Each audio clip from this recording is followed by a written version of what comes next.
truth lies in the shadows. In the sleepy village of St. Mary Mead, a fortune in gold vanishes from Sir Henry Veril's impregnable vault, and the prime suspect, footman Thomas Reed, disappears into the night.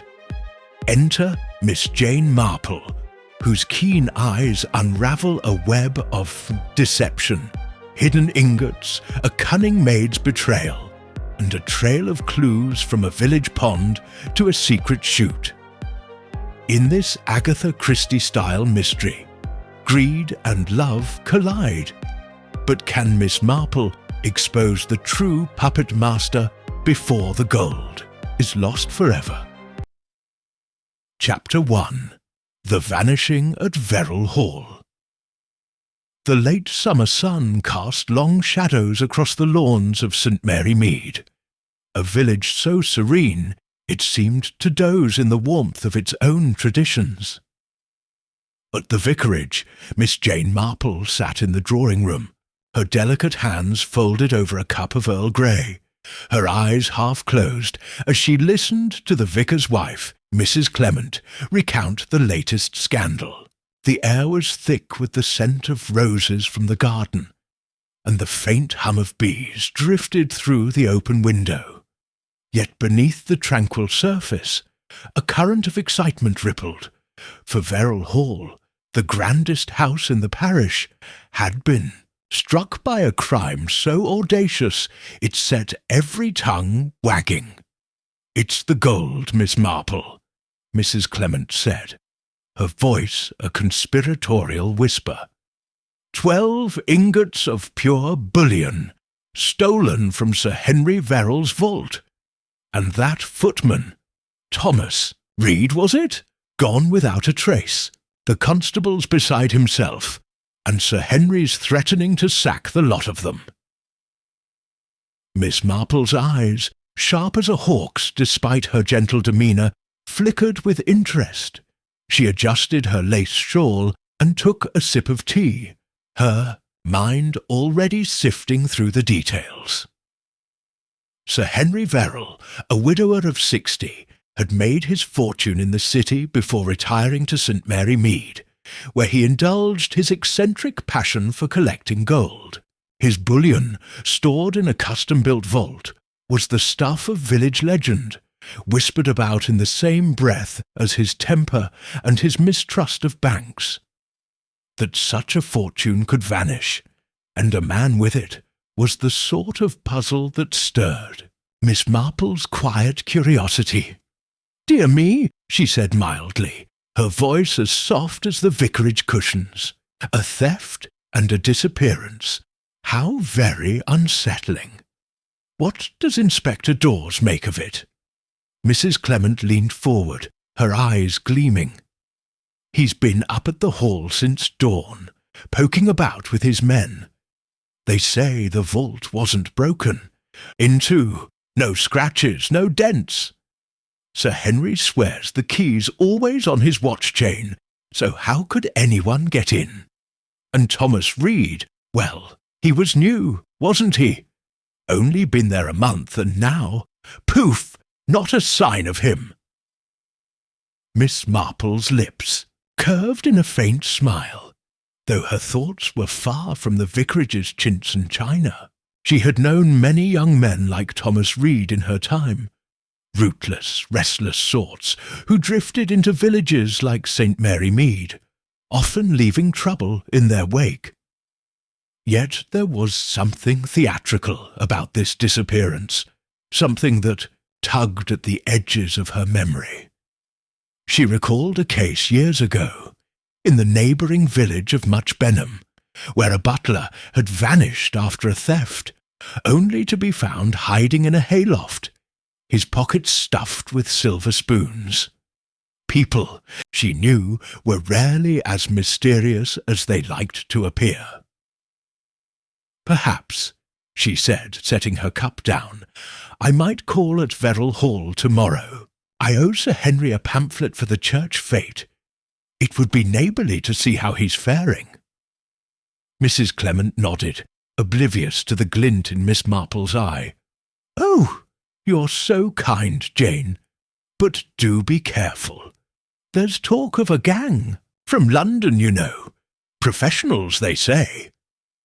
Miss Marple's smile widened, though she said nothing. Gangs from London were the stuff of penny dreadfuls, and she suspected the truth lay closer to home. As she rose to leave, her black reticule swinging gently from her wrist, she made a mental note to ask Mrs. Price at the village shop about Thomas Reed. The shop was the heart of St. Mary Mead's gossip, and Mrs. Price, with her sharp ears and sharper tongue, missed nothing. That evening, as Miss Marple sat by her cottage fire, her knitting needles clicking in a steady rhythm, she turned the matter over in her mind. A vault untouched, a key never parted with, a footman vanished into the night. It was like a jigsaw puzzle with half the pieces missing. She thought of Sir Henry, a man whose pride was as formidable as his fortune, and of the staff at Veril Hall, each with their own secrets and resentments. And Thomas Reed, the shadow at the centre of it all, what had driven him to flee, if, indeed, he had? Her needles paused as she stared into the flames, her mind sketching patterns as intricate as the lace she wore. "Gold," she murmured, "has a way of tempting even the most cautious, but it also leaves a trail if one knows where to look." Tomorrow she would begin her quiet inquiries, armed with nothing but a pamphlet and a lifetime's understanding of human nature.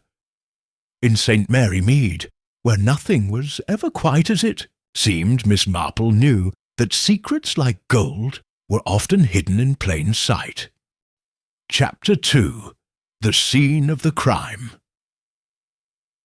The morning mist clung to the hedgerows of St. Mary Mead as Miss Jane Marple made her way to Veril Hall, her sturdy shoes crunching on the gravel path. A church pamphlet, neatly folded in her reticule, served as her pretext for the visit, but her true purpose was to observe the stage where this curious drama of theft and disappearance had unfolded. The hall, a Georgian pile of honey-coloured stone, loomed ahead, its windows glinting like watchful eyes. Miss Marple's own eyes, bright and inquisitive beneath her prim hat, missed nothing. Not the gardener's furtive glance, nor the housemaid's hurried step as she approached the entrance. Sir Henry Veril received her in the library, a room heavy with leather-bound books and the faint tang of cigar smoke. He was a burly man, his face flushed with indignation, his moustache bristling as he paced before a portrait of some stern-faced ancestor. "Miss Marple," he barked, barely pausing to acknowledge her. "This is a damned outrage. 12 ingots, my life's collection gone, and that scoundrel Reed vanished like a rat down a hole. I'll have his hide if Dawes ever finds him." Miss Marple inclined her head, her expression one of gentle sympathy. "Most distressing, Sir Henry. I thought I might bring you the church fate pamphlet, but I confess I've heard of your trouble. Might I see the vault? Purely out of concern, you understand." Sir Henry, mollified by her deference, grunted and led the way to the cellar, his boots echoing on the stone stairs. The vault was a fortress within the house, its steel door gleaming under a single electric bulb. Inspector Dawes, a lanky man with a perpetually harried air, was already there, scribbling notes. He nodded curtly to Miss Marple, clearly sceptical of her presence, but too preoccupied to protest. The vault's lock, Sir Henry declared, was pristine. No scratches, no signs of tampering. He produced the key from his watch chain, brandishing it like a talisman. "Never leaves me," he said. "Not for a moment. Reed must have had a duplicate. The devil! Miss Marple peered into the vault, its interior a stark contrast to the hall's opulence. Bare walls, a concrete floor, and empty shelves where the ingots had once rested. She noted the cellar's chill, the faint musty smell, and most intriguingly, a narrow corridor leading to a disused coal chute. The chute's hatch, half hidden by a curtain of ivy outside, was rusted but intact, its bolts suggesting it hadn't been opened in years, or so it appeared. A curious place for a theft, she remarked softly, her voice almost lost in the damp air. So very contained. Dawes, sensing her scrutiny, offered a brusque summary. Reed had access down. Here, cleaning duties and the like. No one else did save Sir Henry. The staff say he was a queer sort, kept to himself. We found nothing in his room to suggest where he's gone, only that he'd left in a hurry. Miss Marple's lips pursed slightly, her mind turning over the details, like cards in a game of patience. A vault unbreached, a key uncompromised, a suspect too conveniently absent. It was all too neat, like a story from one of those sensational novels her nephew Raymond enjoyed. She thought of a cook she'd once known in St. Mary Mead, who'd hidden stolen silver in a flour bin, trusting its ordinariness to shield her. Thieves, Miss Marple knew, often relied on misdirection, and this theft felt like a performance staged for an audience of one. As they returned upstairs, she lingered by the cellar steps, her gaze drifting to a small window near the chute, its pane smeared with grime. "Does the staff come down here often, Sir Henry?" she asked, her tone as innocuous as if she were inquiring about the weather. "Only Reed for the most part," Sir Henry replied, his impatience returning. "The maids have no business here, and the butler's too old to manage the stairs. Reed was meant to sweep the place, keep it tidy. Fat lot of good he did." Miss Marple nodded, her face a mask of polite interest, but her thoughts were elsewhere. The coal chute nagged at her, a forgotten exit, easily overlooked yet perfectly, placed for someone with nerve and opportunity. She recalled a conversation at the Women's Institute about Veril Hall's renovations, how the old chute had been sealed when the house was modernized. Or had it? Rust could be deceptive, and ivy was a splendid disguise. Outside, as she thanked Sir Henry and promised to pray for the ingot's return, Miss Marple paused by the ivy-covered wall. She parted the leaves with her umbrella, revealing the chute's hatch, its edges just visible. A faint scrape mark on the stone caught her eye, so subtle it might have been made by a careless boot, or something heavier, dragged in haste. Let the ivy fall back, her expression serene, but her mind alight. "People," she murmured to herself as she walked back to the village, "think they can outwit the world with a bit of cleverness. But the world, you see, is very good at watching." That afternoon, sipping tea in her cottage, Miss Marple considered her next move. The chute was a clue, but not yet a solution. She needed to know more about Thomas Reed, not the shadow painted by gossip, but the man himself. And the staff, with their whispers and loyalties, might hold the key to unravelling this tangle. Tomorrow she would visit Mrs. Price at the shop, where the village's secrets flowed as freely as the tea. For now, she picked up her knitting, the needles clicking softly, each stitch a step closer to the truth. Chapter 3. The Footman's Shadow. The village of St. Mary Mead awoke to a sky bruised with clouds, the kind of morning that promised rain but withheld it, leaving the air heavy with expectation. Miss Jane Marple, seated at her breakfast table with a pot of tea and a slice of toast, gazed out her cottage window, her thoughts as precise as the ticking of the mantel clock. The theft at Veril Hall had stirred the village like a stone dropped in a pond, and the ripples were spreading. Gossip, suspicion, and the curious absence of Thomas Reed. The footman who had vanished the night 12 gold ingots were stolen. Miss Marple's mind, sharp as the needle she used for her embroidery, was already tracing the threads of this puzzle, and today she intended to tug at a few. She had learned from Inspector Dawes, during a chance meeting at the post office, that Reed's history was as sparse as a winter hedgerow. A man of 25, he had drifted into St. Mary Mead 6 weeks ago, claiming to hail from a village in Kent no one could quite place. Sir Henry Veril, desperate for a footman after his last one decamped to London, had hired Reed on the strength of a single reference, penned in a shaky hand and signed by a vicar no one had bothered to verify. Reed's duties at the hall were modest, polishing silver, cleaning the cellar, running errands. But his demeanour, Dawes confided, had been peculiar. Sullen, the inspector had said, and always watching, like a cat, at a mouse-hole. Miss Marple, stirring her tea, found this description intriguing.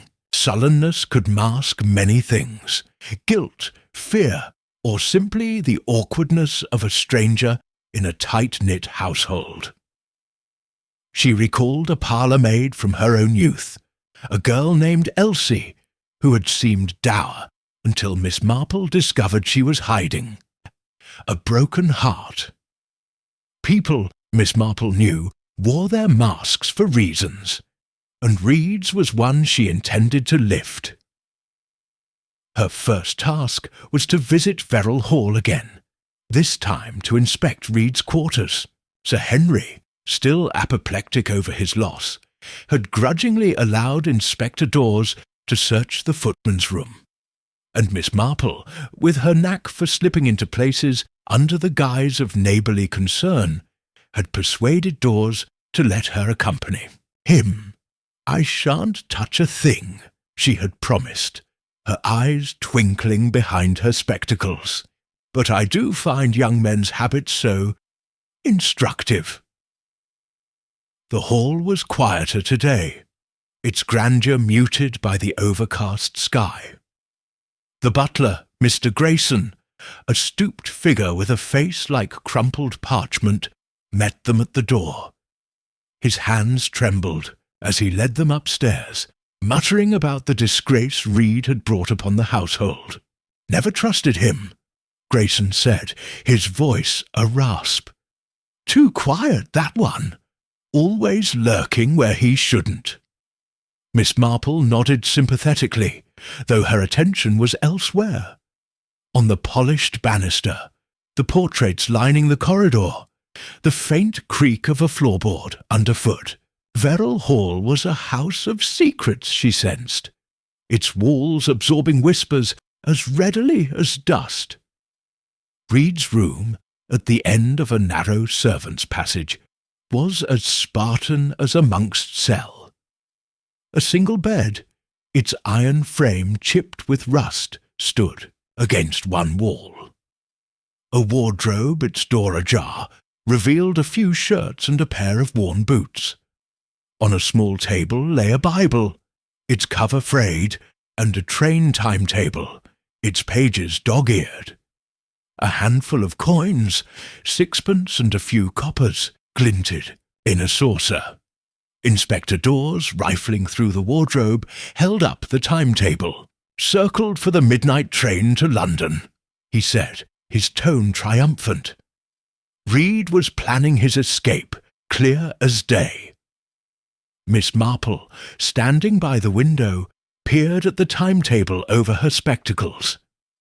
The circle, drawn in pencil, was bold, almost ostentatious. "How very convenient," she murmured, her voice so soft Dawes barely heard. She turned to the Bible, flipping its pages with care. A pressed flower, a violet, fell out, its petals brittle. She tucked it back, her expression thoughtful. "Did Reed strike you as a religious man, Mr. Grayson?" The butler blinked, caught off guard. "Not especially, miss. Never saw him at church, though he'd mutter about sin now and then. Odd for a young fellow." Miss Marple nodded, filing this away. The room felt staged, she decided, like a set piece in one of those plays her nephew Raymond adored. The timetable, the coins, the Bible. They were props, meant to tell a story. But whose? She glanced out the window, which overlooked the stable yard. A groundskeeper was raking leaves, his movements slow, almost furtive. Miss Marple made a mental note to ask about him later. Dawes, meanwhile, was examining the floorboards, tapping for hidden compartments. "Nothing," he grumbled, straightening up. "If Reed took the gold, he didn't hide it here, and the stationmaster swears no one boarded that midnight train. It's as if the blighter vanished into thin air." "People rarely vanish, Inspector," Miss Marple said, her tone mild. "They hide, or they're hidden. The trick is knowing where to look." Dawes shot her a sceptical glance, but said nothing. As they left the room, Miss Marple lingered, her eyes sweeping the space one last time. A faint scratch on the bedpost caught her attention, fresh, as if something heavy had been dragged across it. A trunk, perhaps, or a sack. She said nothing, but her mind was turning, piecing together fragments like the patches of a quilt. Back in the village, Miss Marple stopped at the post office, where Miss Hartnell, the postmistress, was sorting letters with her usual air of self-importance. Miss Hartnell was a woman of firm opinions and looser lips, and Miss Marple knew she'd have heard every rumour about Reed. Over a cup of weak tea, Miss Hartnell obliged. "Shifty, that's what he was," she declared, her pince-nez quivering. "Came in here once, asking for a stamp to Kent. Said it was for his mother, but I didn't believe a word. No one's heard of a Reed family in Kent, not in my correspondence circles." Miss Marple sipped her tea, her face a mask of polite interest.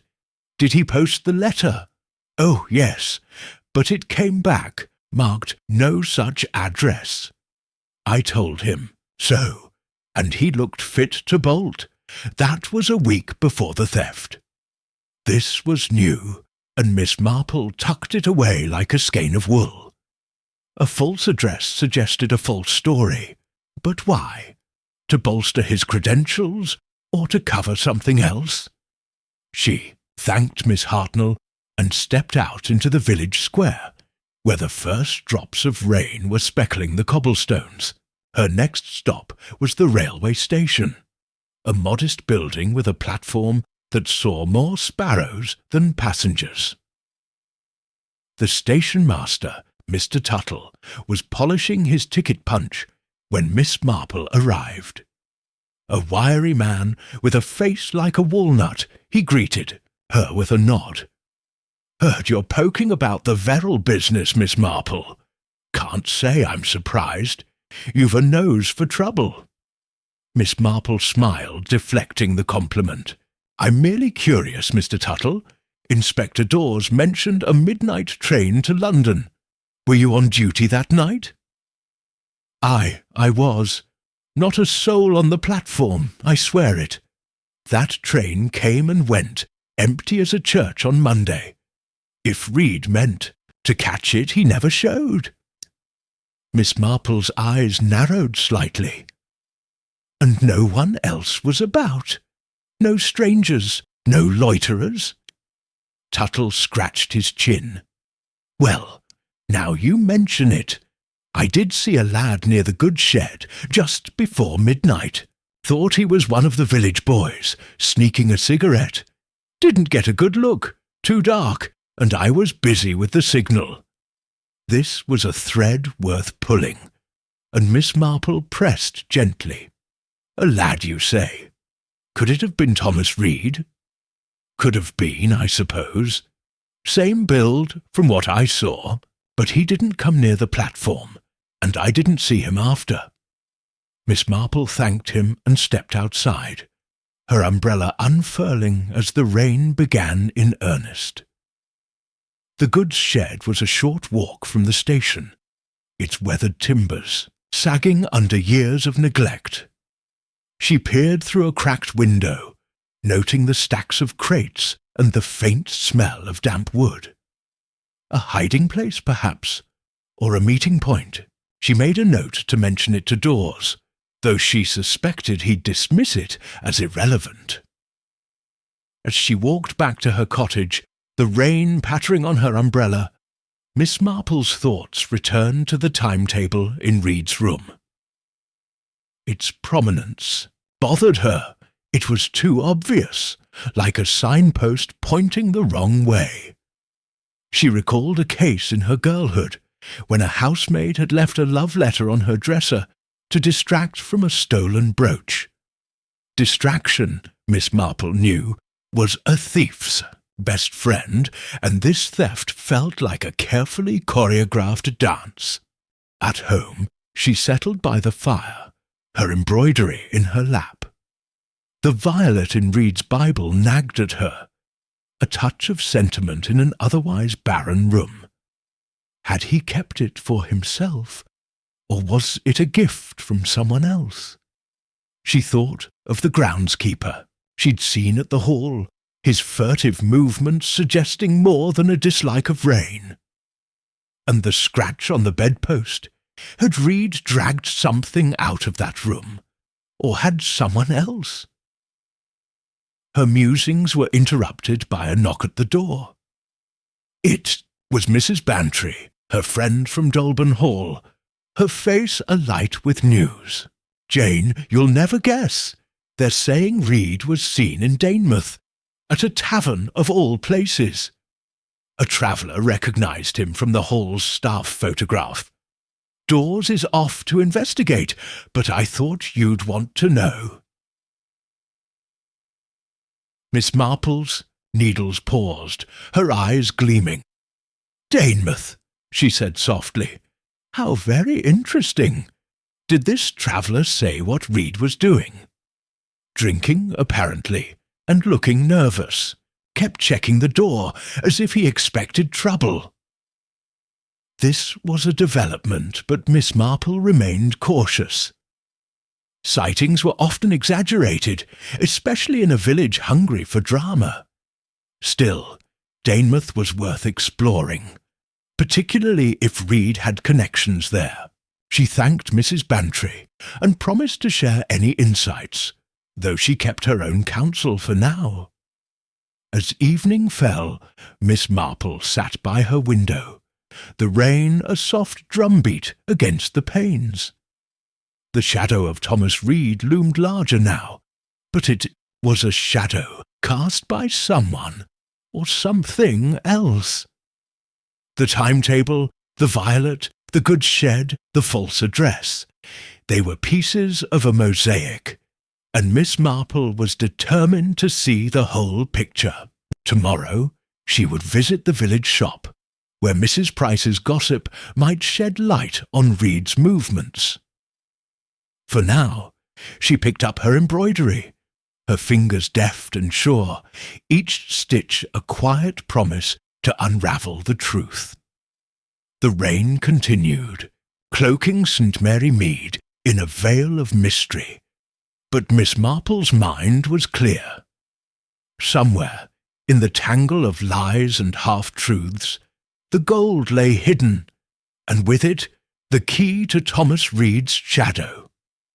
She would find it, she knew, as surely as She found the pattern in her needlework, by patience, by observation, and by understanding the frail, flawed hearts of those around her.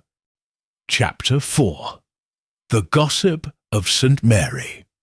Mead, the rain had ceased by mid-morning, leaving St. Mary Mead glistening under a tentative sun, as if the village had been polished for inspection. Miss Jane Marple, her straw hat tilted against the breeze, stepped out of her cottage with a purposeful air, her reticule swinging lightly from her wrist. The theft at Veril Hall and the vanishing of Thomas Reed had set the village abuzz, and Miss Marple knew that the heart of its chatter beat strongest at Mrs. Price's shop, a cramped emporium where gossip flowed as freely as the tea at the vicarage. Today she intended to listen, to sift through the rumours like chaff from wheat, for in the idle talk of St. Mary Mead lay clues as telling as any footprint.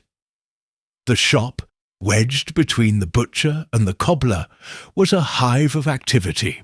Its bell jangled as Miss Marple entered, greeted by the mingled scents of lavender soap, fresh bread, and the faintly metallic tang of tinned goods. Mrs. Price, a stout woman with eyes like currants, and a tongue sharper than her paring knife, stood behind the counter, dispensing barley sugar to a cluster of children, while exchanging tidbits with Mrs. Harmon, the baker's wife. The air hummed with voices, high, low, indignant, conspiratorial, as villagers dissected the Veril affair with the zeal of surgeons. Miss Marple, her smile as benign as a summer cloud, approached the counter, her pamphlet for the church fete tucked under her arm. "Good morning, Mrs. Price," she said, her voice soft but clear. "I thought you might take a few of these for the shop. The fete is next month, you know." Mrs. Price, ever eager for a distraction, seized the pamphlet, with a nod. "Very kind, Miss Marple, though I dare say we're all too fussed about Sir Henry's gold to think of fates. 12 ingots gone! And that Reed fellow, mark my words, he's halfway to America by now." Miss Marple's eyes twinkled behind her spectacles. "Oh, do you think so? I heard he was spotted in Danemouth, but perhaps that's just talk." The shop fell silent, as if a curtain had dropped. Mrs. Harmon, clutching a loaf, leaned forward. "Danemouth, you say? Well, I saw him myself, Miss Marple, the very night of the theft. Near the churchyard he was, lugging a sack so heavy it near bent him double. I was coming back from choir practice, and there he was, plain as day under, the lich gate." Miss Marple tilted her head, her expression one of polite curiosity. "A sack, Mrs. Harmon? How extraordinary! Did he see you?" "Not a bit," Mrs. Harmon said, warming to her tale. "He was too busy, scurrying off toward the lane. I thought it odd, but I never dreamed it was gold till the news broke. Told Inspector Dawes straight away I did." Mrs. Price, not to be outdone, chimed in, and I heard from Mr. Hobbs, the grocer, that Reed was asking about buses to Danemouth the day before. Said he had a cousin there, but who believes that? A cousin indeed.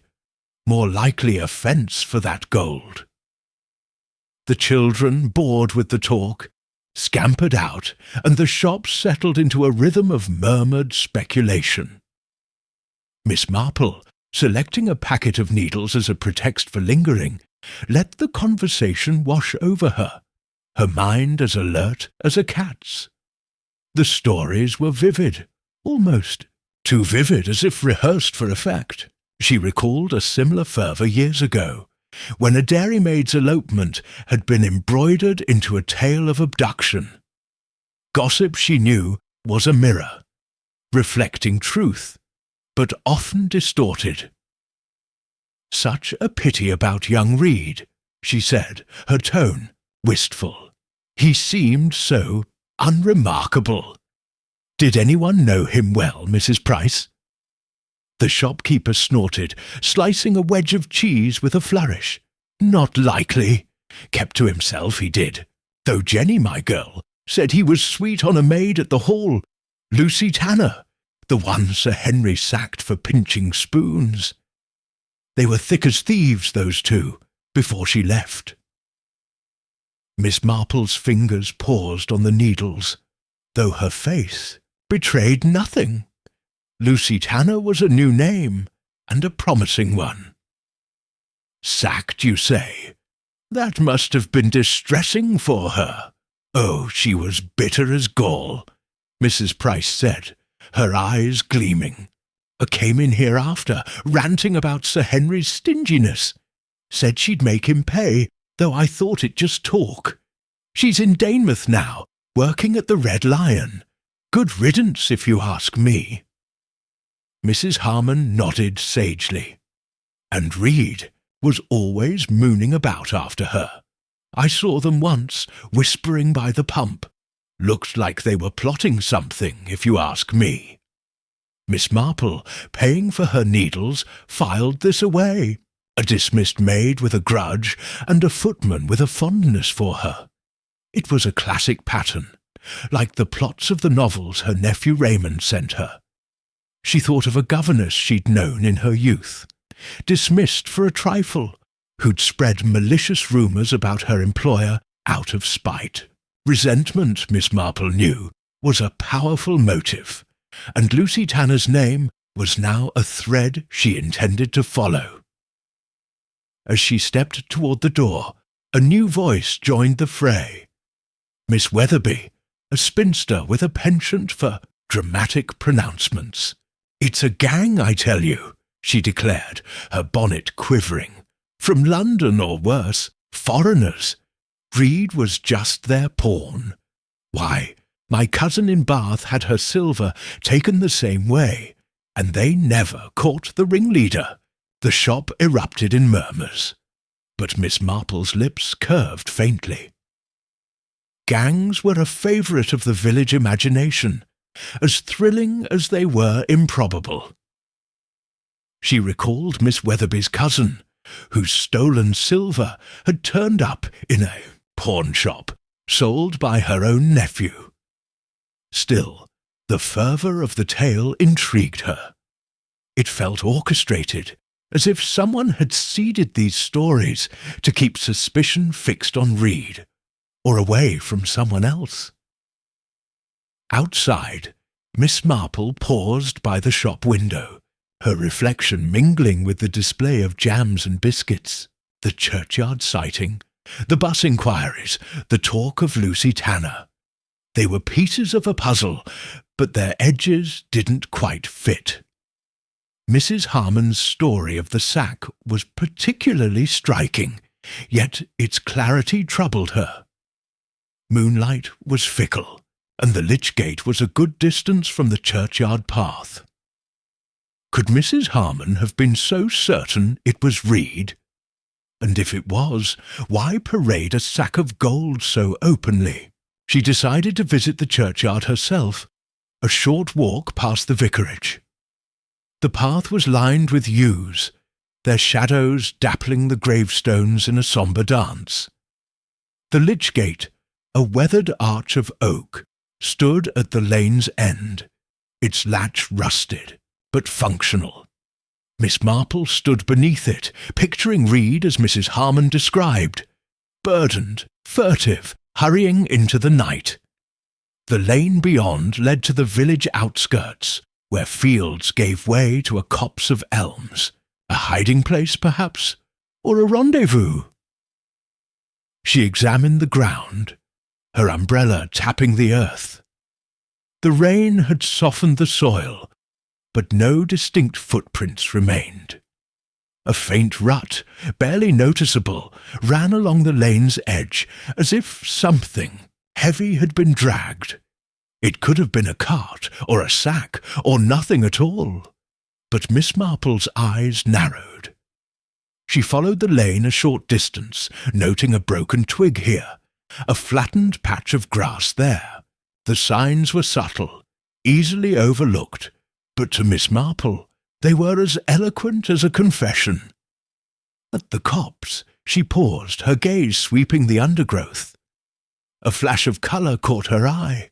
A scrap of cloth, blue and frayed, snagged on a bramble. She retrieved it with her umbrella, tucking it into her reticule. It might mean nothing, but Miss Marple was a collector of trifles, each one a potential key. She recalled a case in St. Mary Mead, years ago, when a ribbon found in a hedge had led to a poacher's arrest. Small things, she knew, could unravel great mysteries.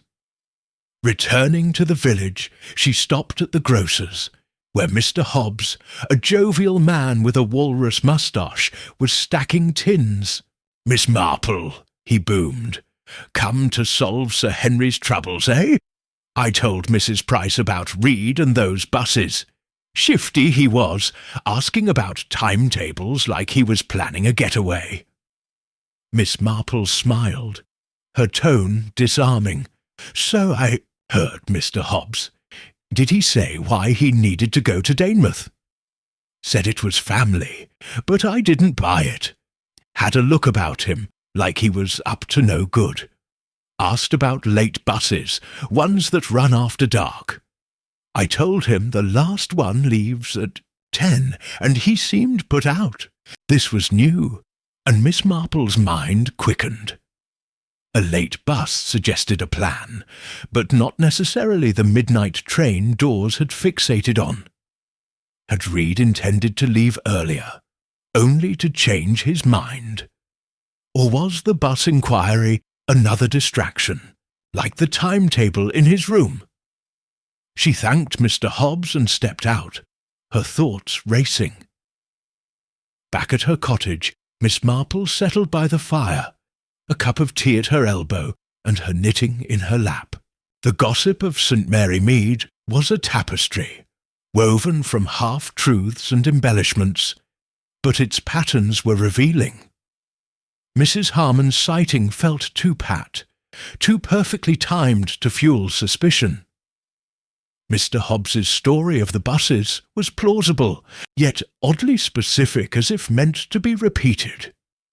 And Lucy Tanner, the dismissed maid, loomed larger now, a figure of resentment, perhaps even cunning. Miss Marple's needles clicked rhythmically, each stitch a step in her reasoning. The scrap of cloth from the copse nagged at her. Blue, like the shirts in Reed's wardrobe, but also common enough to belong to anyone. She thought of the rut in the lane, the broken twig, the flattened grass. Had Reed hidden something in the copse, or met someone there? And why the churchyard, so exposed, when quieter paths abounded? She recalled a theft in her girlhood, when a stable boy had fled after stealing a watch, only to be found hiding in a barn, his flight a ruse to throw off pursuit. Reed's disappearance felt similar, a performance staged to divert attention. But from what, or whom? Lucy Tanner, with her grudge and her connection to Reed, was a likely candidate, but Miss Marple sensed a deeper layer, like a melody beneath the surface of a song. As evening fell, she rose to draw the curtains, her gaze lingering on the village green.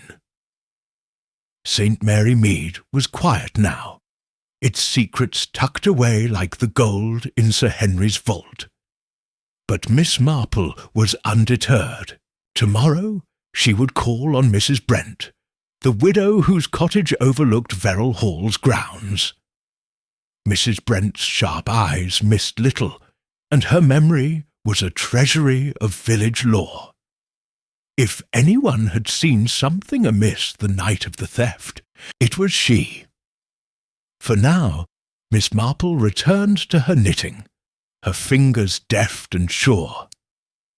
The gossip of St. Mary Mead had given her much to ponder, but it was only the beginning. The truth, she knew, lay hidden in the spaces between the stories, waiting for her to find it with the patience of a spider spinning its web. Chapter 5. The Widow's Tale. The morning air in St. Mary Mead carried a crisp edge, as if autumn were testing its strength against the lingering warmth of summer.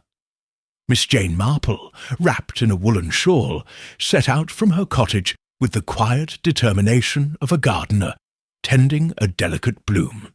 The theft of Sir Henry Veril's gold ingots and the disappearance of Thomas Reed had woven a web of intrigue across the village, and Miss Marple, with her knack for untangling such knots, was drawn to the next thread. Mrs. Clara Brent, a widow whose cottage perched on the edge of Veril Hall's grounds.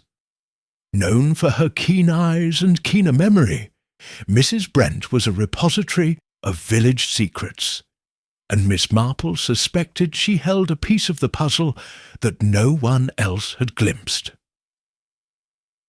The path to Mrs. Brent's cottage wound past the churchyard, where dew glistened on the gravestones like tears. Miss Marple's steps were measured, her umbrella tapping the ground as she pondered the gossip she'd gathered at Mrs. Price's shop. The tales of Reed's furtive movements, the sack in the churchyard, and his connection to the dismissed, Maid Lucy Tanner had painted a vivid picture, but one that felt curiously staged, like a tableau in a village pageant. Mrs. Harmon's account of seeing Reed under the lich gate was particularly striking, yet its precision nagged at Miss Marple. Memory, she knew, was a fickle thing, often shaped by suggestion or desire.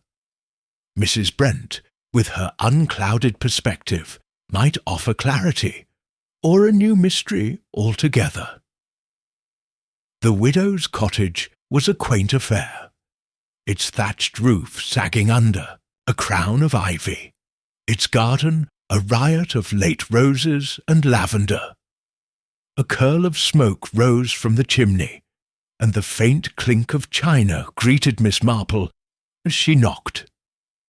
Mrs. Brent, a spry woman of 70, with a face like a dried apple, opened the door, her eyes bright with curiosity. "Miss Marple, what a treat! Come in, come in. I've just put the kettle on." The parlour was a cosy haven, its walls adorned with samplers and faded photographs, its air thick with the scent of beeswax and bergamot. Mrs. Brent bustled about, setting out a tray of tea and shortbread, her chatter as lively as the sparrows outside. "I heard you've been poking about the Veril business," she said, pouring tea with a steady hand. "Not surprised, mind you.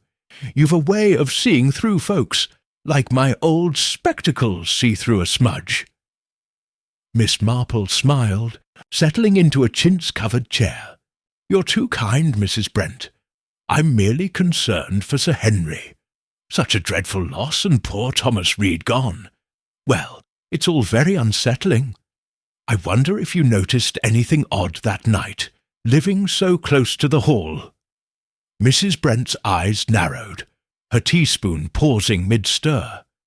"Odd, you say? Well now, I don't sleep as sound as I used to, and I was up late that night, mending a quilt.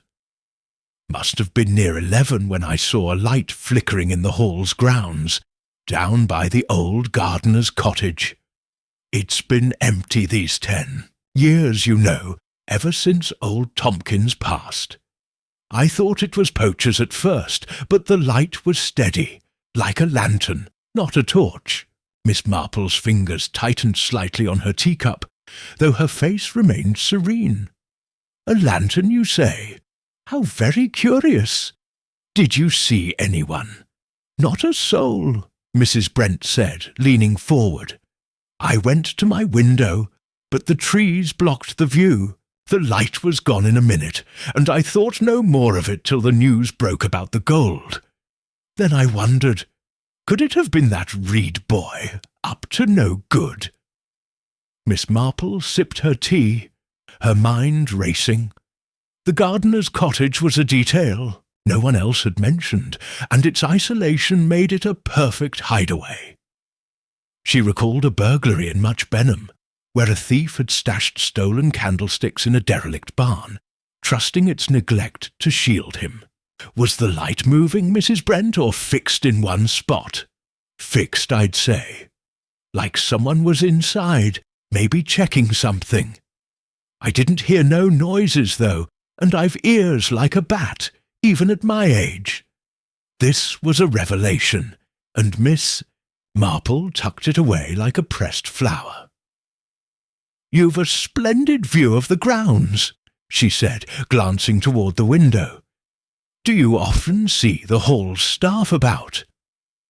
"Oh, now and then," Mrs. Brent said, offering a shortbread.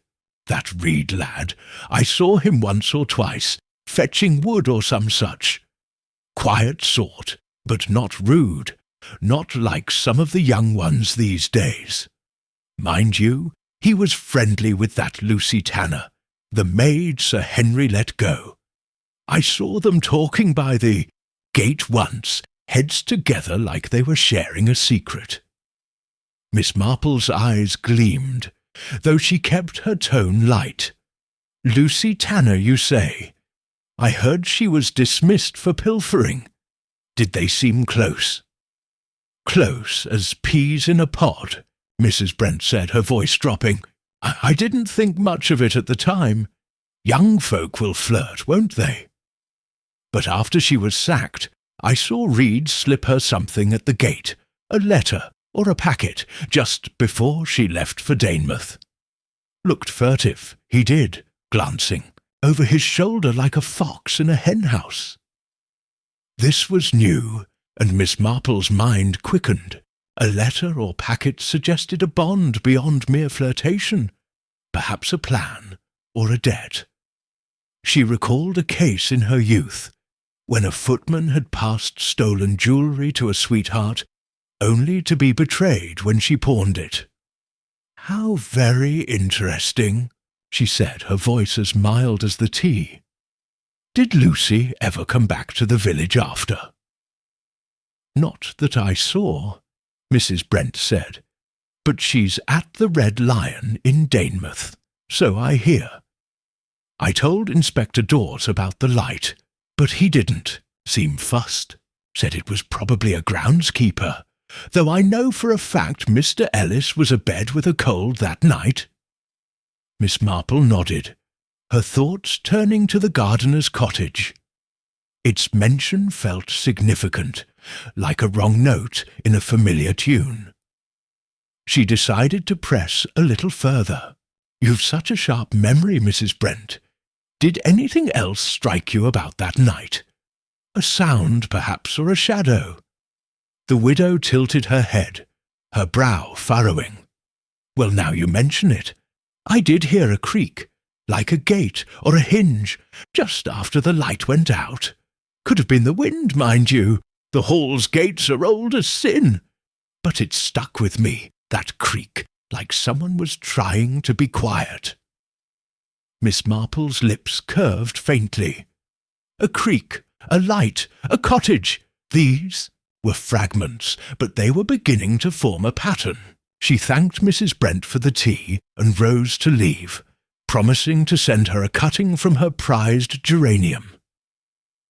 As she stepped outside, the sun broke through the clouds, casting long shadows across the garden.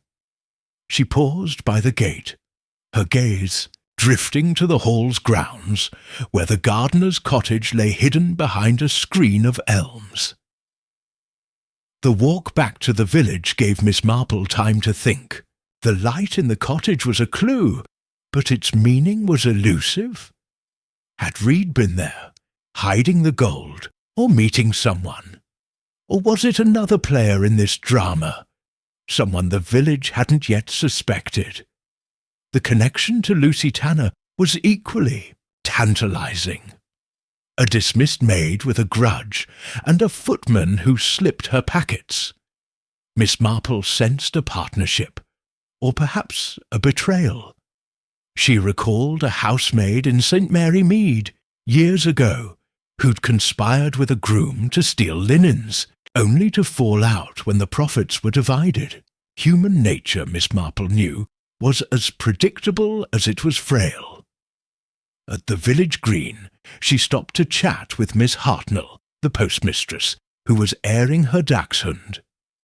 Miss Hartnell, ever eager to share her opinions, had little new, too, offer but confirmed Lucy Tanner's move to Danemouth. "A bold piece, that one," she said, her pince-nez glinting. "Always thought she'd come to no good. If Reed's mixed up with her, he's a fool." Miss Marple smiled, deflecting the judgment with a remark about the weather.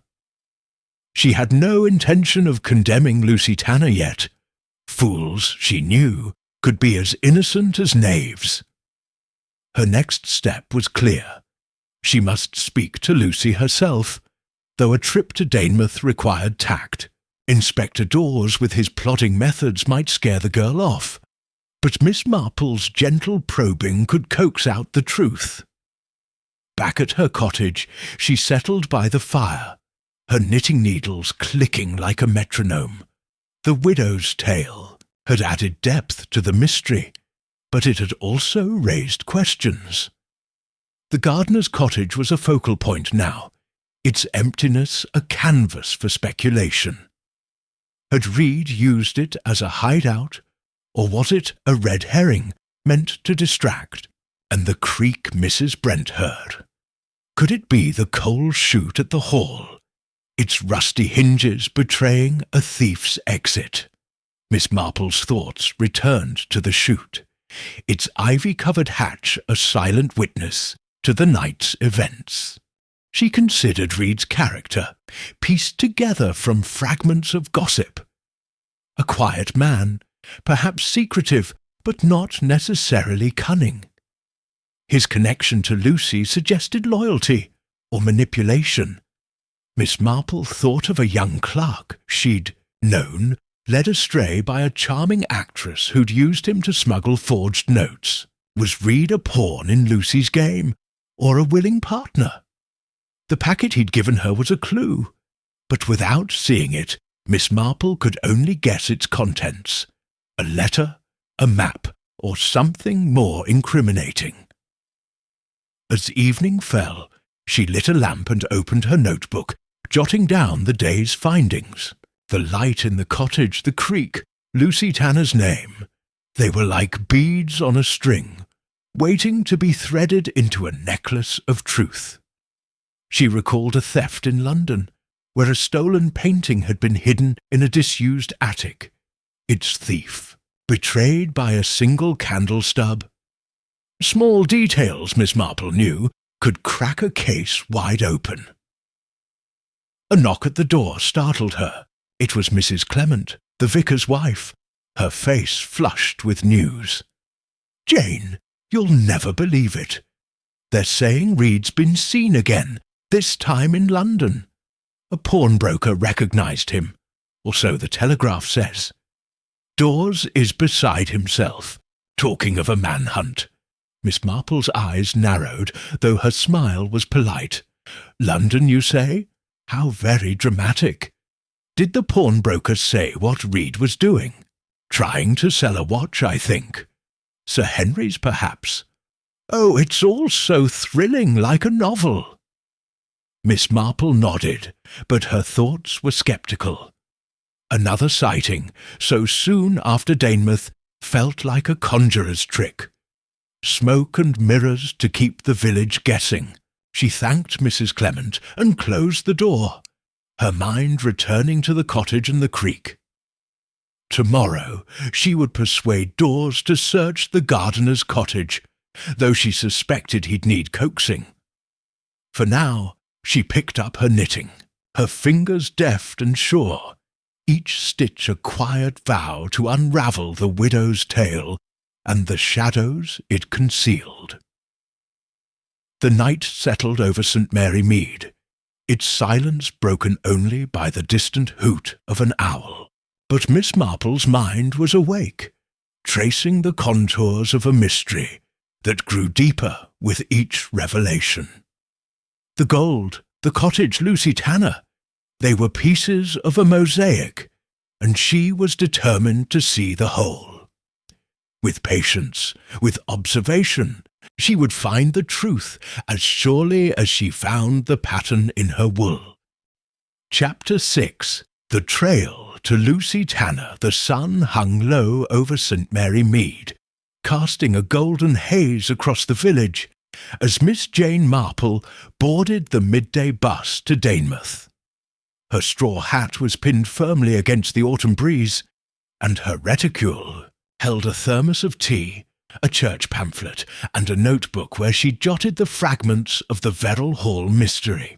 The theft of 12 gold ingots and the disappearance of Thomas Reed had spun a web of suspicion, and at its centre, like a spider, sat Lucy Tanner, the dismissed maid whose name kept surfacing in whispers.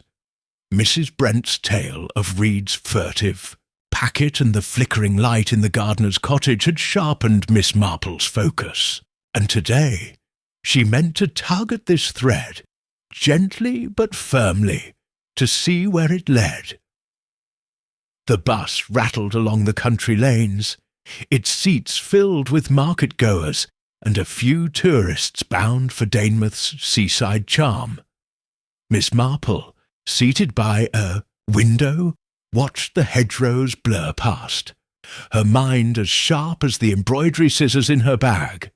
Lucy Tanner, she mused, was no ordinary maid, sacked for pilfering spoons, bitter towards Sir Henry, and linked to Reed by more than mere affection.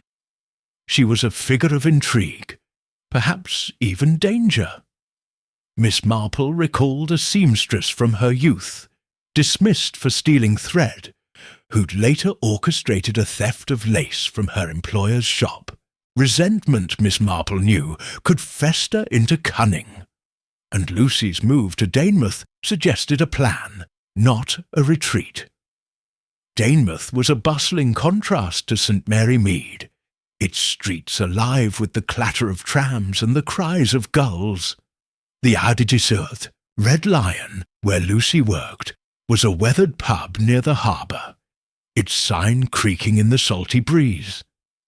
Miss Marple stepped off the bus, her umbrella tapping the cobbles, and made her way to the pub under the pretence of meeting a fictional cousin for lunch.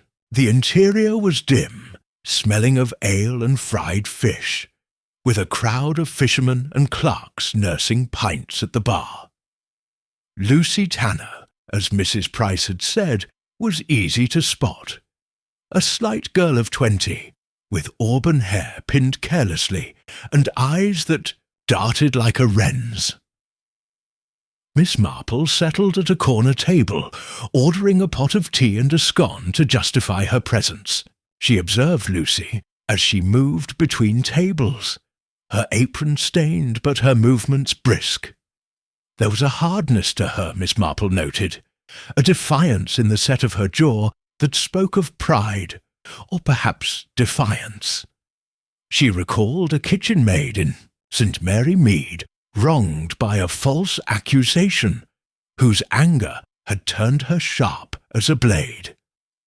Lucy, Miss Marple suspected, was cut from similar cloth. When Lucy approached to clear the table, Miss Marple seized her chance. "My dear," she said, her voice as warm as the tea, "you must be run off your feet. I'm Jane Marple from St. Mary Mead. I believe you worked at Veril Hall. Such a fine house, though I hear it's had some trouble lately." Lucy's hand froze on the teapot, her eyes narrowing. "I don't work there any more," she said, her tone clipped. "Got sacked, didn't I? Nothing to do with me, whatever's happened." Miss Marple's smile was disarming, her eyes soft but searching. "Of course, my dear. I only mention it because of poor Thomas Reed. Such a shock, him vanishing like that. I heard you were friends. Lucy's face tightened, a flicker of something, fear or guilt, crossing her features. Friends, maybe. Not close. He was kind. Enough. But I hardly knew him. If he's run off, it's his business. Miss Marple sipped her tea, her gaze never leaving Lucy's. How curious. Someone mentioned he gave you something before you left. A letter, perhaps. I do hope it wasn't important with all this fuss about the gold. The mention of the packet hit its mark. Lucy's cheeks flushed and she glanced toward the bar, as if seeking an escape. Who's saying that? It's lies. Tom never gave me nothing, and I don't know about any gold. I'm done with that place. Miss Marple's tone remained gentle, like a breeze stirring leaves. My dear, I'm sure it's all a misunderstanding, but you must admit it's odd. Reed disappearing, and you here, so far from the village. Did he ever talk of leaving, or of plans? Lucy hesitated, her fingers twisting her apron. He talked big sometimes, she admitted, her voice low. Said he had a scheme to make money, something that had set him up for life. I thought it was just talk. Men always talk, don't they? He never told me details, and I didn't ask. I had my own troubles. Miss Marple nodded, her expression one of grandmotherly concern. Of course. It must have been hard, leaving the Hall so suddenly. Did you ever visit him after, perhaps at that old cottage in the grounds? The question was a gamble, but Miss Marple's instincts were keen. Lucy's eyes widened, and for a moment she seemed to falter. Cottage? I don't know about any. Cottage. I never went back, I swear. You've got the wrong girl, miss. Miss Marple let the silence linger, her gaze steady. Lucy's denial was too quick, too vehement, like a door slammed shut. She noted the girl's nervous glance toward a door behind the bar, where a trunk sat half covered by a cloth. Very well, Miss Marple said, rising with a smile. I mustn't keep you. Thank you for the tea, my dear. If you remember anything about Reed, do tell Inspector Dawes. He's such a thorough man. As Lucy hurried away, Miss Marple lingered, pretending to fuss with her reticule. The trunk nagged at her, a sturdy thing, locked with a padlock that gleamed new against the pub's worn wood. She recalled a theft in her girlhood, when a stolen necklace had been found in a servant's locked box, its key hidden under a floorboard. Trunks, Miss Marple knew, were the safes of the poor, and Lucy's guarded manner suggested hers held more than clothes. Outside, the harbour sparkled under a clearing sky, but Miss Marple's thoughts were clouded. Lucy's evasiveness confirmed her importance, but it also raised questions. Had Reed confided in her about the theft, or used her as a pawn? The big scheme she mentioned was tantalizing. Gold, perhaps, or something else. Miss Marple thought of a young man she'd known, lured into crime by promises of wealth, only to be abandoned when the plan unravelled. Was Lucy the lure, or the lured? Determined to learn more, Miss Marple strolled to Danemouth's post office, where she hoped to inquire about Lucy's correspondence. The postmistress, a cheerful woman named Mrs. Gilly, was sorting parcels, but paused to chat. "Lucy Tanner," she said, wiping her hands on her apron. "Aye, she gets letters now and then, though none lately. Used to send one every week, back when she first came. Always to a postbox in London, no name on it. Odd, I thought, but she paid her postage." Miss Marple's eyes gleamed behind her. "Spectacles?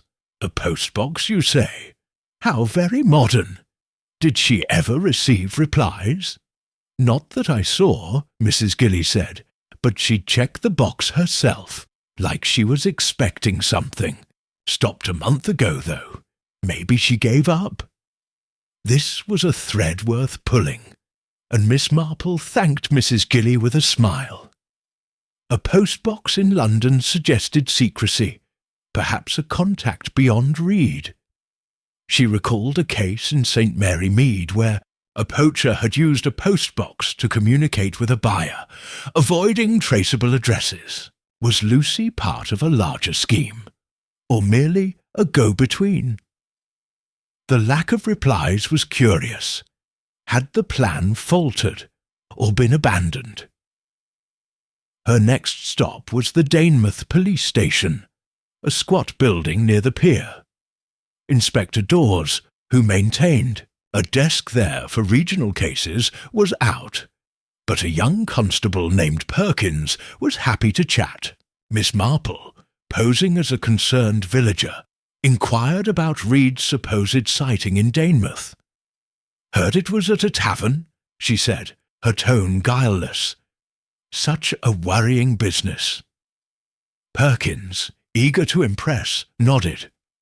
Aye, a traveller. Saw him at the Red Lion, or so he claimed. Said Reed was drinking alone, looking jumpy. We checked, but no one else remembered him. Could have been a mistake. Lot of lads look alike in a dim pub. Miss Marple's lips pursed slightly. The sighting, like the one in London, felt flimsy, like a shadow cast to mislead. She thanked Perkins and stepped out, her mind turning to the trunk again. If Lucy was hiding something, it was there, but confronting her directly would only raise her guard.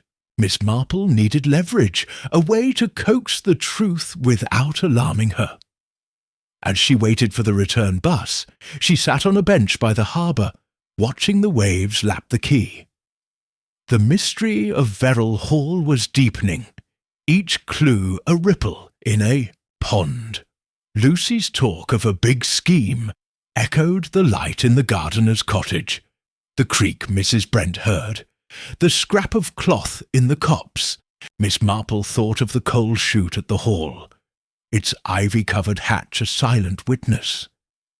Had Reed, or Lucy, used it to move the gold, hiding it nearby to avoid suspicion?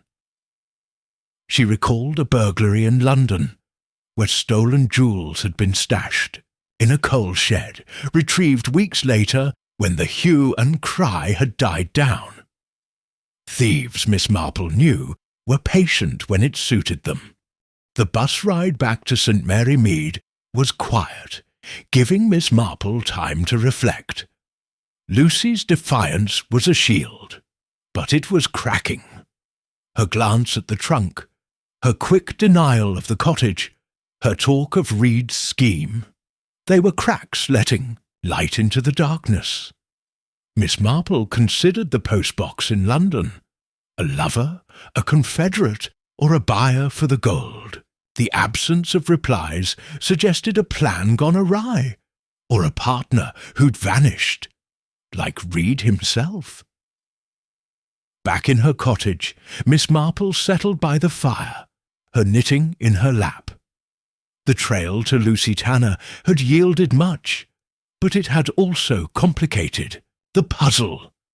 Was Lucy a mastermind, orchestrating the theft from Danemouth, or a pawn used by Reed or someone else? The trunk loomed large in Miss Marple's mind, its padlock a challenge. She thought of a maid she'd known, whose locked box had held letters proving her innocence, not her guilt. Lucy's trunk might hold the key to the gold, or to Reed's fate. As she knitted, her needles clicking softly, Miss Marple jotted notes. In her book, Lucy's scheme, postbox, trunk, cottage light.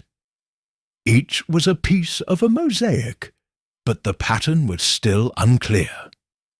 She recalled a theft in her girlhood, when a stolen clock had been hidden in a neighbour's attic, its thief betrayed.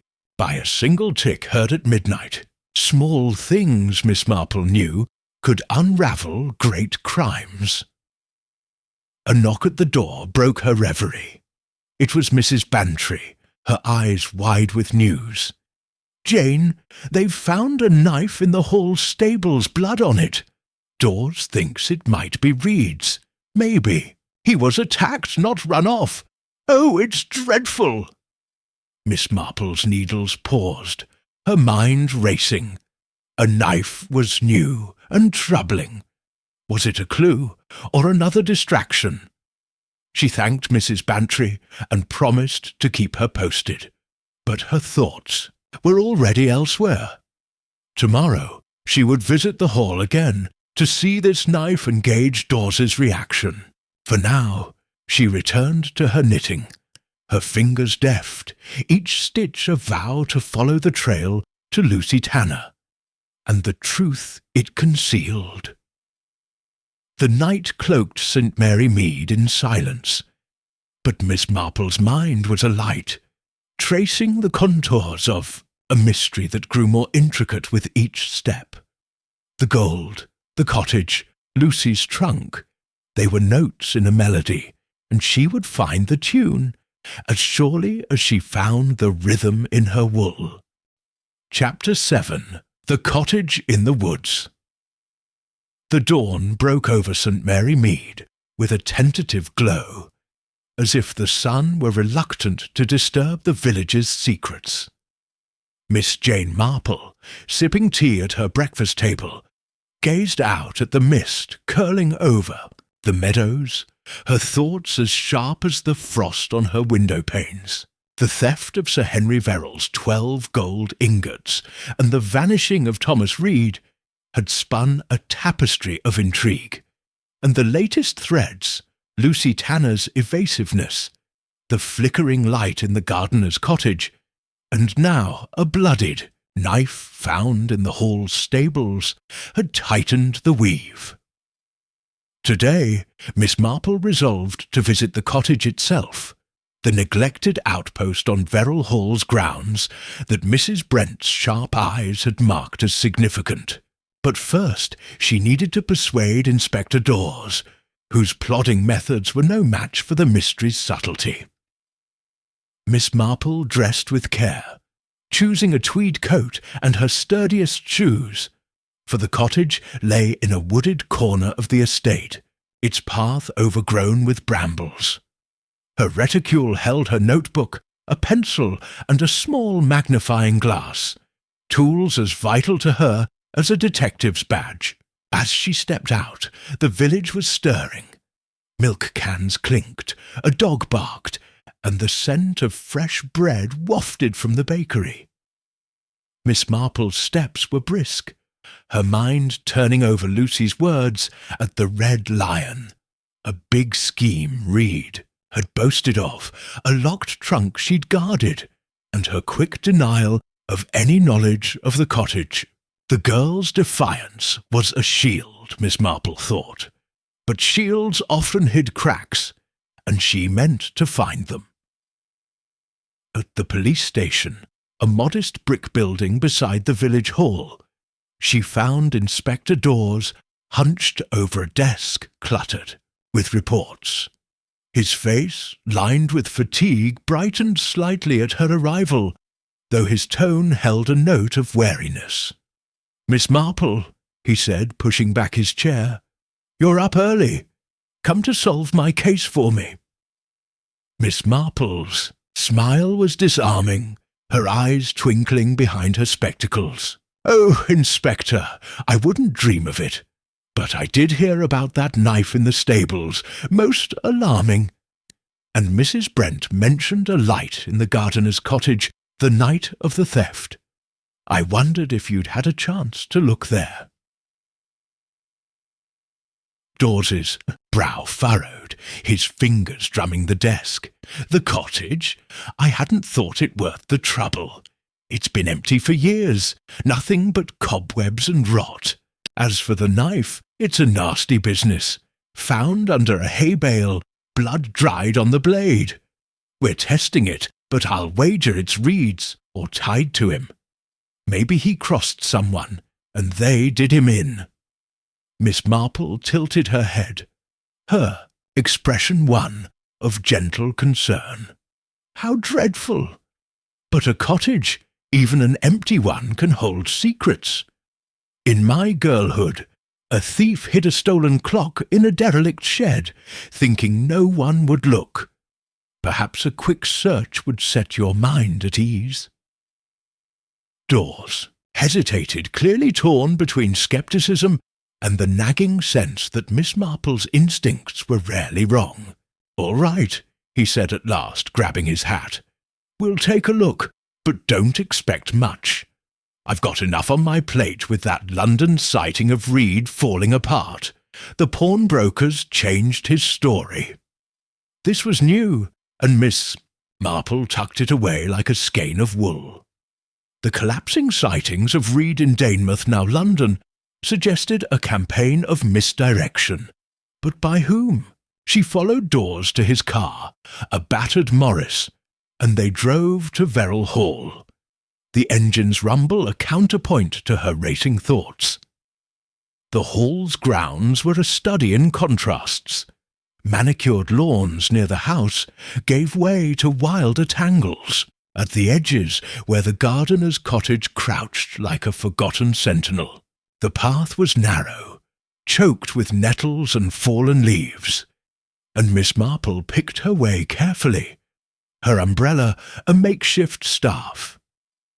The cottage itself was a ruin of weathered stone, its windows boarded, its chimney crumbling like an old tooth. Ivy clung to the walls, and the door, warped by years of damp, hung ajar, creaking in the breeze.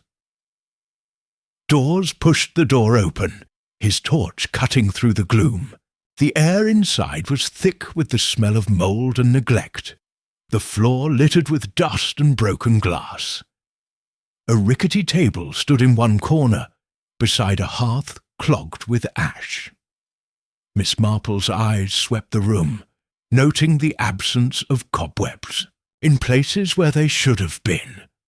A sign, she thought, of recent disturbance. "Someone's been here," she said softly, pointing to a clear patch on the table. "Dust doesn't lie, Inspector." Dawes grunted, his torch beam dancing across the walls. "Could be tramps or kids. This place is no hideout for gold. It'd collapse under the weight." Miss Marple said nothing, her magnifying glass in hand as she examined the floor. Footprints, faint but fresh, crisscrossed the dust, their edges blurred by time. She followed them to a corner where a loose floorboard caught her eye. "Inspector," she said, her voice calm but firm, "might you lift this?" Dawes, intrigued despite himself, pried up the board with a splintering crack. Beneath lay a shallow space, empty, save for a crust of bread, half-eaten, and a scrap of paper, folded tightly. He handed the paper to Miss Marple, who unfolded it with care. It was a crude map, drawn in pencil, marking the village pond with an X. "Well, now," Dawes said, his voice tinged with surprise, "what's this about?" Miss Marple's lips pursed, her mind racing. The pond was a bold choice, public, yet easily overlooked. She recalled a poacher in St. Mary Mead, who'd hidden stolen game in a river, trusting the current to conceal it. "A clue, perhaps," she said, slipping the map into her reticule. "Or a distraction. We should check the pond, but not yet. Let's see what else this cottage holds." They searched the remaining rooms. A cramped bedroom, a pantry stripped, bare, but found little else. A broken chair, a rusted kettle, and a faint smell of tobacco lingering in the air. Miss Marple paused by the bedroom window, its boards loose enough to let in slivers of light. Peering through a gap, she saw the hall's grounds, the coal chute's hatch just visible through the trees. The proximity was striking, and she filed it away, her thoughts returning to the chute's rusty hinges and the creak Mrs. Brent had heard. As they stepped outside, Miss Marple circled the cottage, her umbrella parting the undergrowth. A faint path, barely a trail, led into the woods, its grass flattened as if by recent passage. She followed it a few steps, noting a snapped twig and a smear of mud on a stone. "Someone left in a hurry," she murmured, her voice almost lost in the rustle of leaves. Dawes, trailing behind, looked sceptical but said nothing, his torch now useless in the daylight.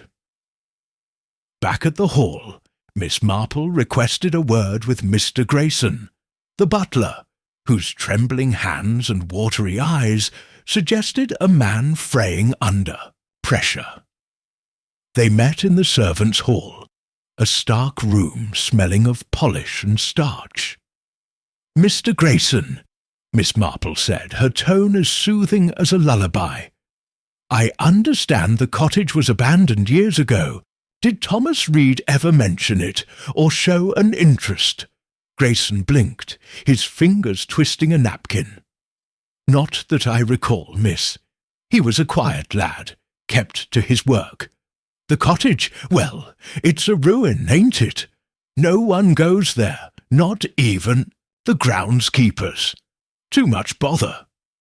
Miss Marple nodded, her eyes catching a flicker of unease in his face. "And the night of the theft, did you notice anything unusual in the grounds? A light, perhaps, or a sound?" The butler hesitated, his gaze dropping to the table. "Can't say I did. I was in my room reading. But, well, I heard the dogs barking round midnight. Thought it was foxes, but maybe not." This was new, and Miss Marple's mind quickened. Dogs, she knew, were better sentinels than most humans. She thanked Grayson and rejoined Dawes, who was scribbling notes in his pocketbook. "The pond, then," he said, his tone grudging, "though I'll wager it's a wild goose chase." "Not yet, Inspector," Miss Marple said, her voice firm. "The pond is a lead, but we mustn't rush. The cottage tells us someone was there, and recently. The bread, the footprints, the map, they're pieces of a story, but not the whole." Dawes sighed, clearly wishing for a simpler case. "You see more in this than I do, Miss Marple, but I'll have the pond dragged tomorrow, if only to rule it out. What's your next move?" Miss Marple smiled, her eyes distant. "Oh, I shall think, Inspector, and perhaps speak to Mrs. Price again. The village has a way of knowing things, even when it doesn't know it knows." Back in St. Mary Mead, Miss Marple stopped at the shop, where Mrs. Price was sorting apples with her usual vigour. The talk, predictably, was of the knife, now the village's latest obsession. "Blood, Miss Marple," Mrs. Price said, her eyes wide. "They're saying Reed's been murdered, or done someone else in. What do you make of it?" Miss Marple selected a lemon, her tone mild. "It's too early to say, Mrs. Price, but I wonder, did anyone mention the gardener's cottage recently? Perhaps Reed, or another servant?" Mrs. Price frowned, her hands pausing. "Not Reed, no. But Jenny, my girl, said she saw Mr. Ellis, the groundskeeper, near there a week before. The theft. Said he was poking about, like he'd lost something. Odd for a man who avoids that place like the plague." This was a spark in the dark, and Miss Marple's eyes gleamed. Mr. Ellis, the groundskeeper, had been a shadow in her thoughts, his furtive movements at the hall noted but unexplored. She thanked Mrs. Price and stepped out, her mind turning to the dogs barking, the flattened trail, the tobacco scent. Was Ellis involved or merely curious? She recalled a gardener in her youth who'd hidden stolen tools in a shed, caught when a neighbour saw him digging at dusk. Small actions, Miss Marple knew, could betray great secrets.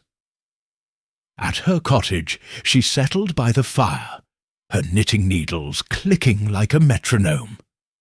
The cottage in the woods was a focal point now, its emptiness a lie. The map to the pond was intriguing, but Miss Marple suspected a ruse, too obvious, like the timetable in Reed's room. She thought of Lucy Tanner, her locked trunk, her talk of a scheme. Had she visited the cottage or sent Reed there? And the knife, whose blood was it, and why leave it in the stables? Miss Marple recalled a theft in London, where a bloody rag had been planted to suggest violence, diverting attention from a simple burglary. Was this knife a similar trick? She opened her notebook, jotting down the day's findings. Cottage footprints, bread, pond map, dogs barking, Ellis near cottage. Each was a note in a melody, but the tune was incomplete. The coal chute at the hall nagged at her. Its proximity to the cottage, its hidden hatch. Had the gold been moved through it, stashed nearby to avoid detection? She thought of a burglary in Much Benham, where stolen silver had been buried in a garden, dug up months later when the trail had gone cold. Thieves, Miss Marple knew, were masters of patience. A knock at the door broke her reverie. It was Mrs. Clement, her face alight with news. "Jane, they're saying the knife's blood is animal, not human. A rabbit, Dawes thinks, or a fox. No, murder after all. But what does it mean?" Miss Marple's needles paused, her mind racing. Animal blood was a twist, suggesting deception rather than violence. "How curious," she said, her voice calm. "Perhaps a distraction, Mrs. Clement. Thank you for telling me." As Mrs. Clement left, Miss Marple returned to her knitting, her fingers deft. The cottage in the woods had yielded much, but it had also deepened the mystery. The pond, the knife, Lucy, Ellis, they were pieces of a puzzle, and she was determined to fit them together. Tomorrow she would press Dawes to investigate Ellis, and perhaps revisit the chute. For now she knitted, each stitch a vow to uncover the truth, as surely as she found the pattern in her wool. The night settled over St. Mary Mead, its silence a canvas for secrets. But Miss Marple's mind was awake, tracing the contours of a mystery that grew more intricate with each clue. The gold, the cottage, the map, they were threads in a tapestry, and she would weave them into clarity, with the patience of a spider spinning its web. Chapter 8. The Pond's Secret. The morning mist hung low over St. Mary Mead, draping the village in a veil of silver that softened the edges of its cottages and lanes. Miss Jane Marple, standing at her kitchen window with a cup of tea, watched the mist swirl like thoughts half-formed, her mind fixed on the mystery of Veril Hall. The theft of Sir Henry Veril's 12 gold ingots, the disappearance of Thomas Reed, and the web of clues, Lucy Tanner's guarded trunk, the light in the gardener's cottage, the bloodied knife that proved a false alarm, had drawn her deeper into a puzzle that was as intricate as her finest lace. The crude map found in the cottage, marking the village pond with an enigmatic X, was the latest thread, and today Miss Marple intended to see it pulled. She dressed in her warmest coat, for the air was sharp, and tucked her magnifying glass and notebook into her reticule. The pond, a placid circle fringed with reeds, lay at the village's heart, a spot where children sailed toy boats and ducks glided in lazy arcs. That it might hold a secret as weighty as stolen gold seemed fanciful, yet Miss Marple knew better than to dismiss the unlikely. She recalled a smuggling case from her youth, when a farmer had hidden contraband brandy in a mill pond, trusting its murky depths to keep his secret. Water, she thought, was a thief's ally, and the pond's role in this drama demanded scrutiny. The sleuth's first task was to meet Inspector Dawes, who had reluctantly agreed to drag the pond after her gentle prodding about the cottage map. She found him at the village hall, organising a small team of constables and a local fisherman named Ted Willis, whose boat and nets were pressed into service. Dawes's face was a map of exasperation, his eyes shadowed from sleepless nights, chasing leads that crumbled like dry bread. "Miss Marple," he said, tipping his hat, "I hope this pond business isn't a waste of time. That map could be a prank, or some boy's treasure hunt." Miss Marple's smile was serene, her eyes bright behind her spectacles. "Perhaps, Inspector, but it's curious, don't you think? A map hidden in a cottage where someone left fresh footprints and a crust of bread. I'd hate to overlook it, especially with the gold still missing." Dawes grunted, unconvinced but unwilling to argue. "Fair enough. We'll start at dawn, less gawking from the village that way. You're welcome to watch, but don't expect miracles." Miss Marple nodded, her thoughts already drifting to the pond's muddy bottom. As she walked to the village green, she passed Mrs. Price's shop, where a knot of villagers was already buzzing about the planned search. "Gold in the pond!" Mrs. Harmon exclaimed, her basket swinging. "Who'd have thought? That Reed must have been cleverer than he looked." Miss Marple paused, her tone mild. "Or someone else was, Mrs. Harmon. It's a bold place to hide a fortune, so public yet so private. Did you see anyone near the pond that night, after you spotted Reed at the churchyard?" Mrs. Harmon frowned, her memory straining. "Not near the pond, no. But I did see a shadow moving along the lane toward the fields. Could have been Reed, or just my eyes playing tricks.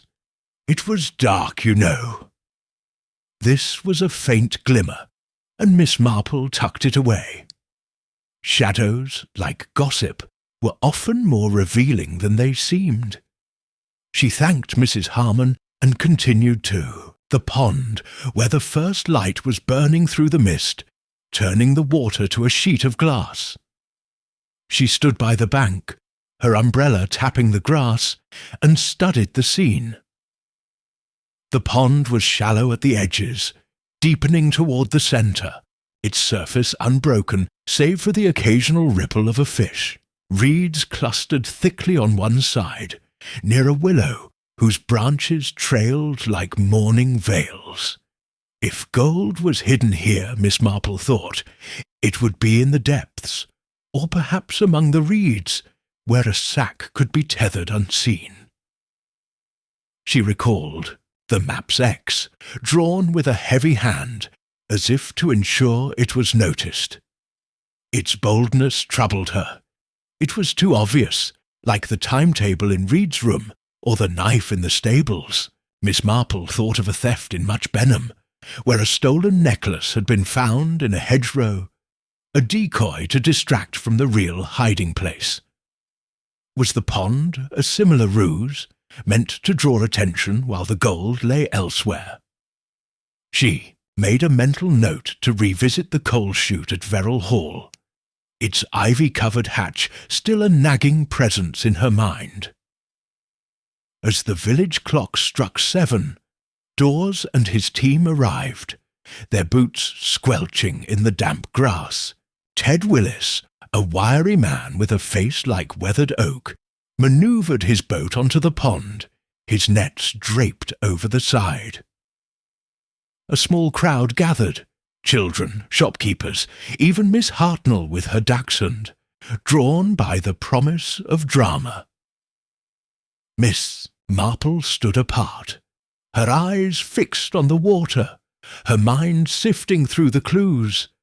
Lucy's talk of a scheme, the cottage's footprints, the dogs barking, Mr. Ellis's odd behaviour near the cottage, each was a piece of a mosaic, but the pattern was elusive.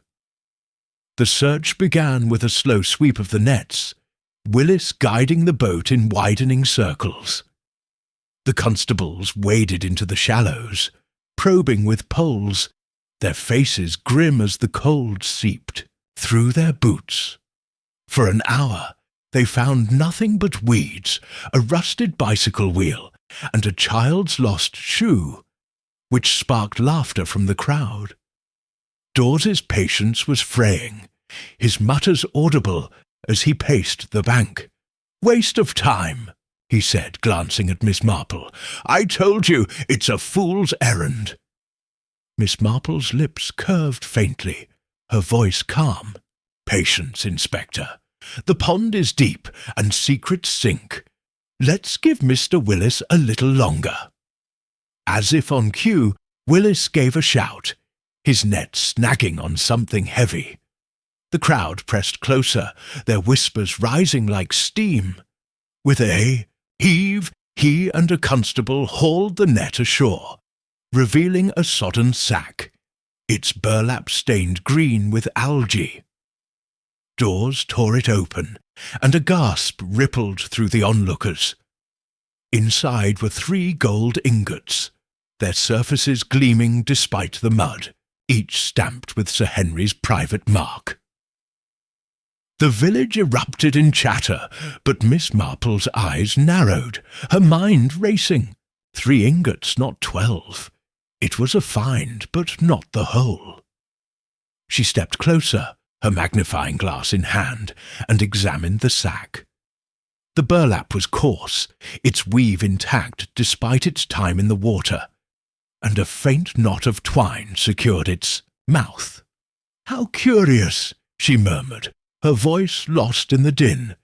3 ingots, left so neatly, almost as if they were meant to be found. Dawes, flushed with triumph, was barking orders to secure the ingots. "This proves it," he said. "Reed hid them here, then scarpered. We'll drag the rest of the pond. There's more, I'll wager." Miss Marple tilted her head, her expression thoughtful. "Perhaps, Inspector, but 3 is such an odd number, don't you think? Why not all 12 or none? And this sack, it's remarkably preserved for something submerged so long." Dawes frowned, his certainty wavering. "What are you getting at? You think someone planted it, I think," Miss Marple said, her tone as gentle as a breeze. "That someone wanted us to look here. The map was too convenient, like a signpost. We mustn't stop searching elsewhere." The crowd was dispersing, their excitement fading as the constables resumed their work. Miss Marple lingered by the pond, her gaze drifting to the reeds. She recalled a case in her girlhood when a stolen watch had been tied to a riverbank, one of several decoys to mislead the police. The pond's 3 ingots felt similar, a partial truth, designed to satisfy without revealing the whole. She thought of the coal chute again, its proximity to the cottage, and of Mr. Ellis, the groundskeeper, whose presence near the cottage Mrs. Price's daughter had noted. Was he a bystander, or something more? Determined to explore this, Miss Marple walked to Veril Hall, where Sir Henry was in the library, his face a thundercloud as he digested the news of the find. 3 ingots, he roared, slamming a fist on his desk. "A pittance! Where's the rest, eh? That devil Reed's laughing at us from some foreign shore." Miss Marple, seated primly with her pamphlet as a prop, offered a sympathetic nod. "Most distressing, Sir Henry. But I wonder, has Mr. Ellis been with you long? I hear he was seen near the gardener's cottage before the theft." Sir Henry's moustache twitched, his eyes narrowing. "Ellis? Been here 20 years, steady as a rock. Bit of a loner, but no thief. Why do you ask?" "Oh, just village talk," Miss Marple said, her voice light. "People notice things, you know. I thought he might have seen something odd, being so often in the grounds." Sir Henry grunted, unconvinced, but promised to question Ellis. Miss Marple thanked him and stepped outside, her eyes scanning the estate. The cottage was a dark speck through the trees, and the chute's hatch, half hidden by ivy, seemed to watch her like an unblinking eye. She resolved to inspect it again, but not today. Dawes's men were still at the pond, and she preferred to work unnoticed. Back in the village, she stopped at the post office, where Miss Hartnell was sorting letters with her usual air of authority. "Miss Marple!" she exclaimed. "The pond, my word! 3 ingots! Imagine! But only 3. Do you think Reed's coming back for the rest?" Miss Marple smiled, selecting a stamp as a pretext. "Who can say, Miss Hartnell? But I wonder, has Mr. Ellis ever sent letters or received any that struck you as odd?" Miss Hartnell's pince-nez quivered, her curiosity piqued. "Ellis? Not much for letters, that one. Though I did see him post a parcel last month to a shop in Danemouth. Said it was tools, but it was heavy, wrapped tight. I thought it queer. He's not one for shopping." This was a spark, and Miss Marple's mind quickened. A heavy parcel sent before the theft could mean nothing, or everything. She recalled a groundskeeper in St. Mary Mead who'd smuggled stolen silver in a crate labelled seeds. She thanked Miss Hartnell and stepped out, her thoughts turning to Lucy Tanner. The maid's trunk, the post-box in London, and now Ellis's parcel. Were they linked or separate strands in a tangled skein? At her cottage, Miss Marple settled by the fire, her knitting needles clicking like a clock. The pond's secret was a revelation, but a partial one. 3 ingots were a lure, she was certain, meant to close the case, while the rest remained hidden. She thought of the cottage, its footprints and tobacco scent, and of Ellis, whose quiet habits masked a possible secret. The chute loomed large now, its hinges perhaps the source of Mrs. Brent's creek. Had the gold been moved through it, stashed in the cottage or beyond? Miss Marple recalled a burglary in London, where stolen coins had been hidden in a cellar, retrieved months later when suspicion had faded. Patience, she knew, was a thief's greatest asset. She opened her notebook, jotting down the day's findings. 3 ingots, pond sack, Ellis's parcel, chute's proximity. Each was a note in a melody, but the tune was incomplete. The knife, now animal blood, was a distraction, like the map and the sightings of Reed. She thought of Lucy, her guarded trunk, and Ellis, his heavy parcel. Were they confederates, or pawns in a larger game? Miss Marple recalled a theft in her youth, when a stolen painting had been found in a ditch, a ploy to protect the real thief. The pond, she suspected, was a similar feint. A knock at the door broke her reverie. It was Mrs. Bantry, her eyes wide with news. "Jane, they've found nothing else in the pond. Dawes is furious, says it's a dead end. But there's Torque Reed, was seen in Bristol now, at a dock. Could he be shipping the gold abroad? Miss Marple's needles paused, her mind racing. Another sighting, as flimsy as the rest, felt like a conjurer's trick. "How curious," she said, her voice calm. "Thank you, Dolly. I'll keep it in mind." As Mrs. Bantry left, Miss Marple returned to her knitting, her fingers deft. The pond's secret had shifted the mystery, but not solved it. The gold, the shoot, Ellis, Lucy. They were pieces of a puzzle, and she was determined to fit them together.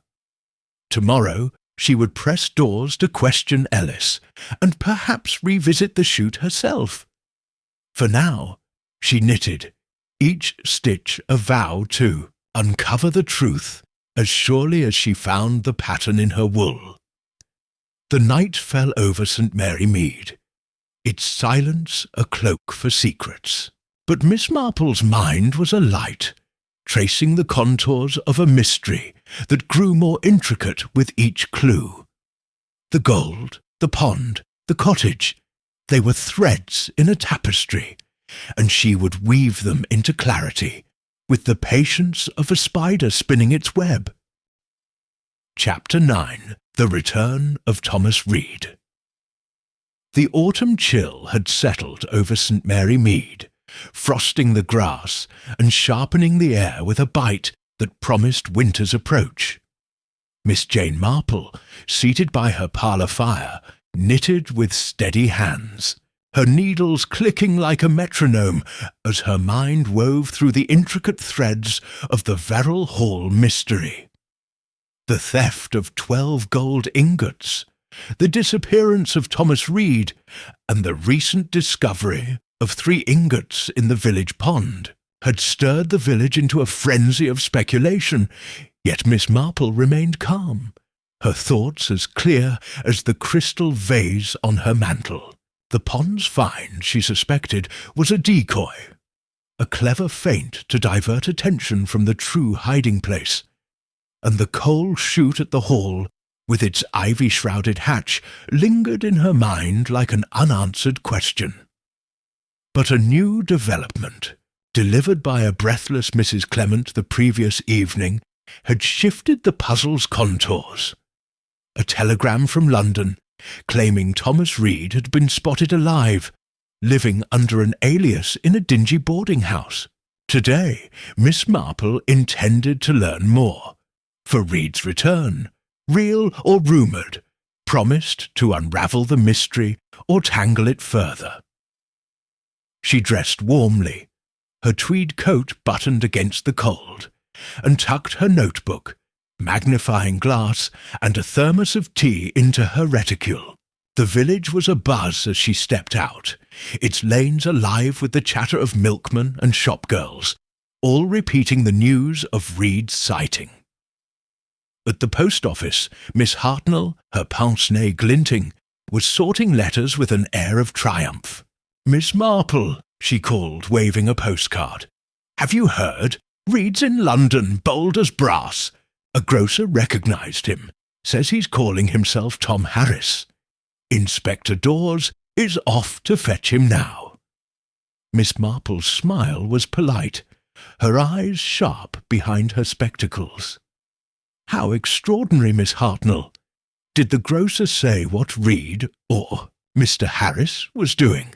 "Buying bread and tinned fish of all things," Miss Hartnell said, her voice dripping with disdain.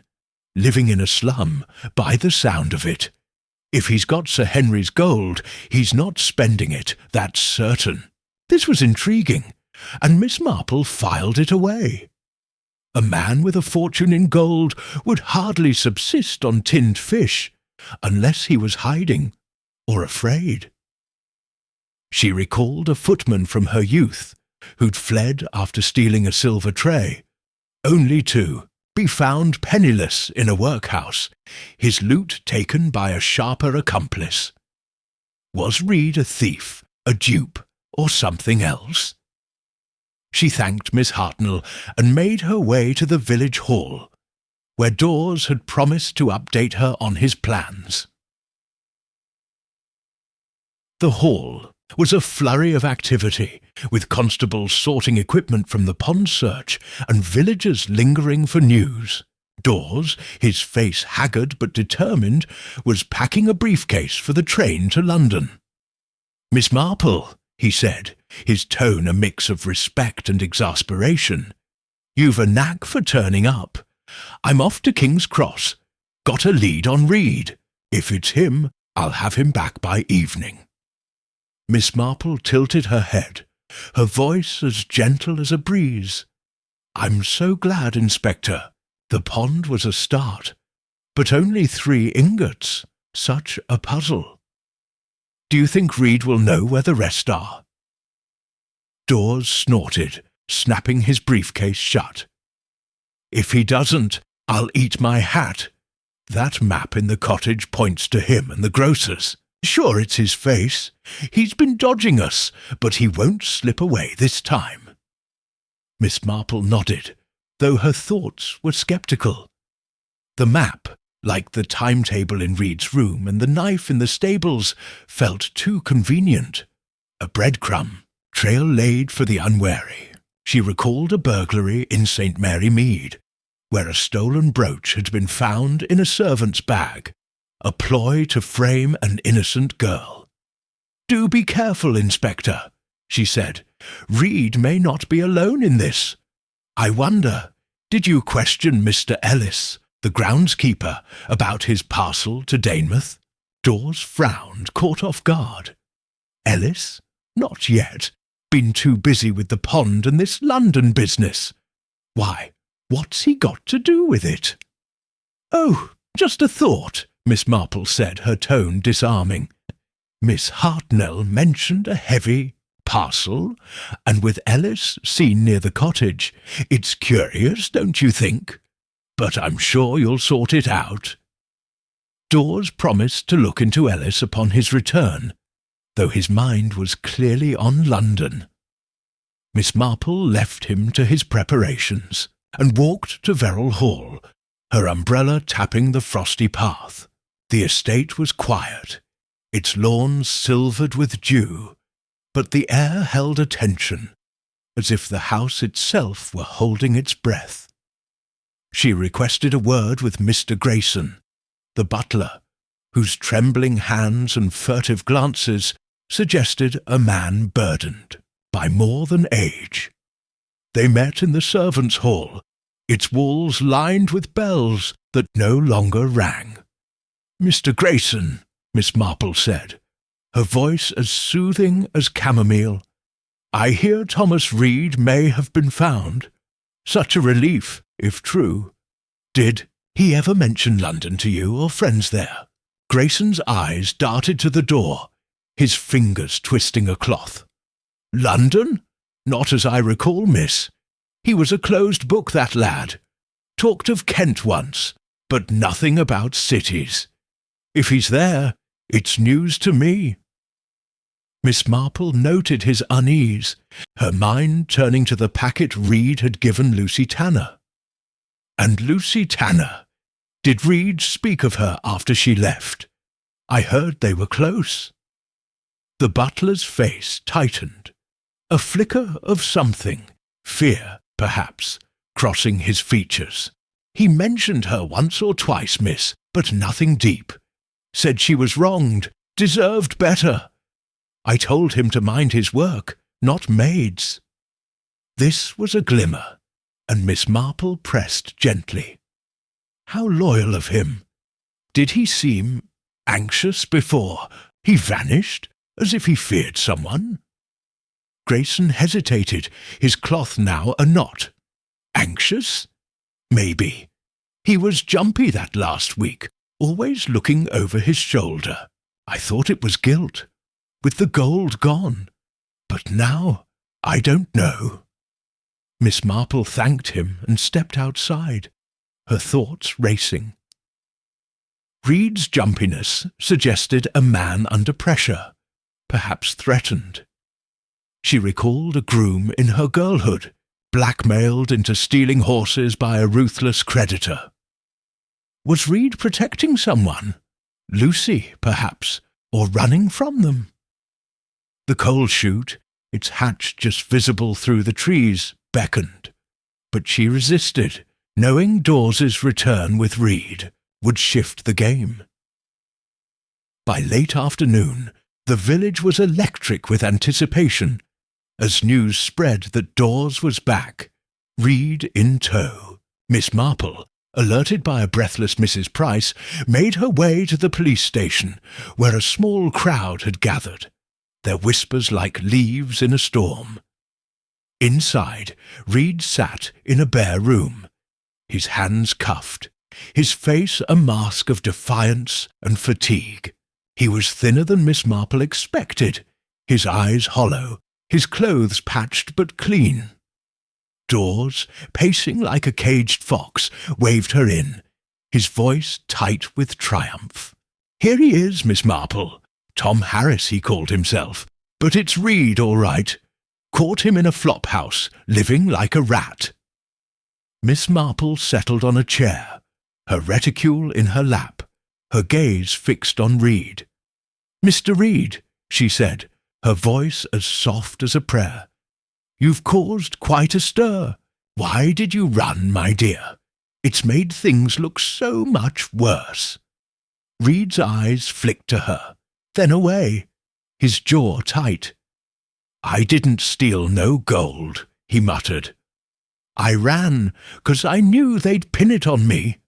Sir Henry never liked me, and when the vault was empty, I panicked. Thought I'd lie low till it blew over." Dawes snorted, slamming a hand on the table. "Lie low? With 12 ingots missing and your name on everyone's lips? Where's the rest of the gold, Reed? We found 3 in the pond. You're doing, I'll bet." Reed's face paled, his defiance cracking. "Pond? I don't know nothing about no pond. I swear I never touched the gold. I left that night 'cause I heard someone in the cellar near the vault. Footsteps, like they was sneaking.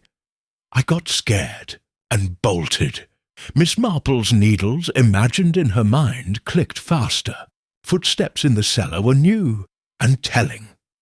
"Footsteps, Mr. Reed," she said, her tone gentle. "Did you see anyone? Or recognize the sound?" Reed shook his head, his voice low. "It was dark, and I was in the passage. Sounded like boots, heavy ones. I thought it was Sir Henry checking the vault. But then I heard the key turn, and I knew it wasn't him. He'd have called out. I grabbed my coat and ran, took the lane to the station but missed the train. Hid in a barn till morning, then hitched to London." Miss Marple's eyes narrowed slightly, though her face remained kind. "And Lucy Tanner, did you tell her you were running? I heard you gave her something before she left." Reed's head snapped up, his pallor deepening. "Lucy? She's got nothing to do with this. I gave her a letter, that's all. My mother's from Kent. Wanted her to keep it safe. She's no thief, whatever they say." This was a crack in the shield, and Miss Marple pressed gently. "A letter, you say? How kind.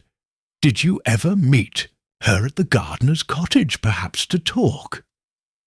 Reed's eyes widened, a flash of fear crossing his face. "Cottage? Never! I stayed clear of that place. Creepy it was.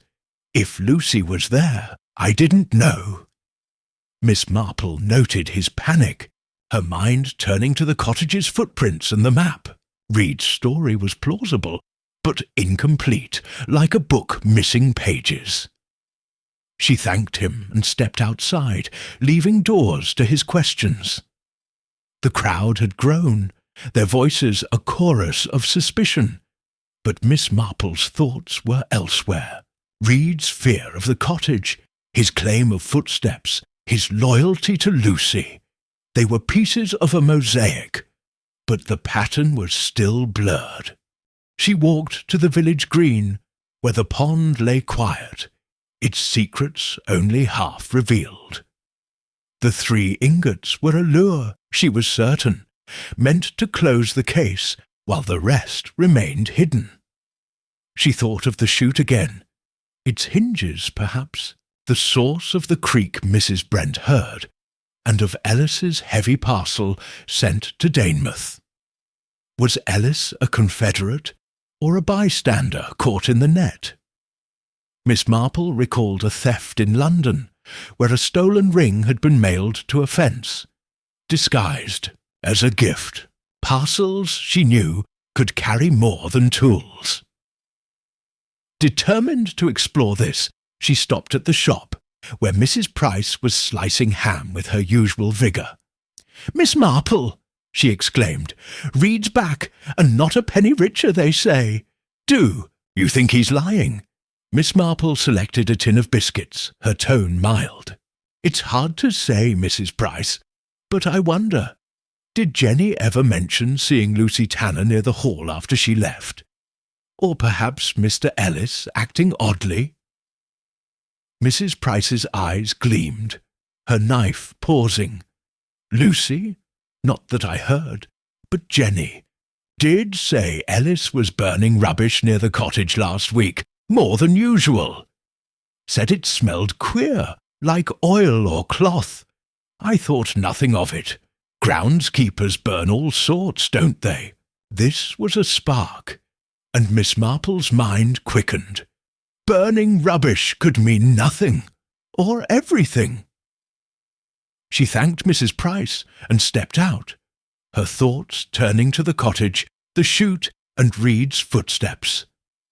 Had Ellis destroyed evidence, or was he merely tidying? She recalled a gardener in St. Mary Mead, who'd burned stolen letters to cover his tracks, caught when a neighbour smelled ink in the smoke. Small acts, Miss Marple knew, could betray great crimes. At her cottage, she settled by the fire, her knitting needles clicking softly. Reed's return had shifted the mystery, but not solved it. His story of footsteps suggested another player, someone with access to the vault's key, or a copy. She thought of Lucy, her locked trunk, and Ellis, his burning rubbish. Were they linked or separate strands in a tangled skein? Miss Marple opened her notebook, jotting down the day's findings. Reed's return, footsteps, Lucy's letter, Ellis's burning. Each was a note in a melody, but the tune was incomplete. She recalled a theft in her youth, when a stolen watch had been returned by a repentant thief, a ploy to deflect suspicion from the real culprit. Reed's capture felt similar, a piece of the truth, but not the whole. The chute loomed large now, its hatch a silent witness. Had the gold been moved through it, hidden in the cottage or beyond? Miss Marple thought of a burglary in Much Benham, where stolen silver had been, stashed in a well, retrieved when the trail had gone cold. Patience, she knew, was a thief's greatest asset. A knock at the door broke her reverie. It was Mrs. Bantry, her eyes wide with news. "Jane, they're saying Reed's sticking to his story. No gold, no pond." But Dawes found a key in his pocket, not Sir Henry's, but a small one, like for a box. What do you make of it? Miss Marple's needles paused, her mind racing. A key was new and telling. "How curious," she said, her voice calm. "Thank you, Dolly. I'll keep it in mind." Mrs. Bantry left. Miss Marple returned to her knitting, her fingers deft. The return of Thomas Reed had deepened the mystery, not resolved it. The gold, the chute, Lucy, Ellis, the key, they were pieces of a puzzle, and she was determined to fit them together. Tomorrow she would revisit the chute, and perhaps press Dawes about the key. For now she knitted, each stitch a vow to uncover the truth, as surely as she found the pattern in her wool. The night cloaked St. Mary Mead in silence, its secrets tucked away like the gold in Sir Henry's vault. But Miss Marple's mind was alight, tracing the contours of a mystery that grew more intricate with each clue. The gold, the pond, Reed's fear, they were threads in a tapestry, and she would weave them into clarity with the patience of a spider spinning its web. Chapter 10. The Hidden Hoard. The frost had thickened overnight in St. Mary Mead, silvering the village with a crystalline sheen that sparkled under a pale morning sun. Miss Jane Marple, warming her hands by her parlour fire, sipped tea as she pondered the ever-tightening knot of the Veril Hall mystery. The theft of 12 gold ingots, the return of Thomas Reed, now in custody, his story of cellar footsteps and panic unconvincing to Inspector Dawes, and the discovery of 3 ingots in the village pond had woven a complex tapestry of clues. The small key found in Reed's pocket, not for Sir Henry's vault, but perhaps a box or trunk, had added a new thread, as had the groundskeeper Mr. Ellis's curious parcel and burning of rubbish near the gardener's cottage. Yet it was the coal chute at the hall, its ivy-shrouded hatch a persistent whisper in Miss Marple's mind that drew her focus today. She suspected the remaining 9 ingots were closer than anyone thought, and the chute, with its rusty hinges and hidden access, was the key to finding them. Miss Marple dressed in her warmest shawl and sturdiest boots, for the grounds of Veril Hall were damp and uneven. Her reticule held her notebook, magnifying glass, and a small torch, tools as essential to her as a surgeon's scalpel. As she stepped out, the village was hushed, its lanes quiet, save for the crunch of frost underfoot and the distant clatter of a milk cart. The news of Reed's capture had calmed the gossip, but Miss Marple knew the storm was merely gathering strength. At the village hall, she learned from a constable that Dawes was interrogating Reed again, hoping to crack his story, but she had other plans. The chute, she decided, could wait no longer. It was time to test her theory that the gold had never left the estate. She made her way to Veril Hall, her umbrella tapping the icy path, her breath forming clouds in the crisp air. The hall loomed ahead, its Georgian facade stern against the winter sky, its windows like eyes guarding secrets. Miss Marple's pretext for the visit was a donation of wool for the church knitting circle, but her true aim was the cellar, where the chute's tunnel snaked beneath the grounds. She was greeted by Mr. Grayson, the butler, whose pallor and trembling hands suggested a man frayed by the scandal. "Miss Marple," he said, his voice a rasp, "Sir Henry's in a state, with Reed back and only 3 ingots found. You're here about the wool, I presume?" "Yes, dear Mr. Grayson," Miss Marple said, her smile as warm as her shawl. "But I confess, I'm curious about the cellar. That chute, so near the vault. Has anyone checked it since the theft?" Grayson blinked, caught off guard. "The chute?" "Not that I know, miss. It's been sealed for years, or so Sir Henry says. No one uses it. Too rusty, and the hatch is buried in ivy." Miss Marple's eyes twinkled, though her tone remained gentle. "Even so, old things have a way of surprising us. Might I take a peek? For peace of mind, you understand." Grayson hesitated, but Miss Marple's air of harmless curiosity was disarming.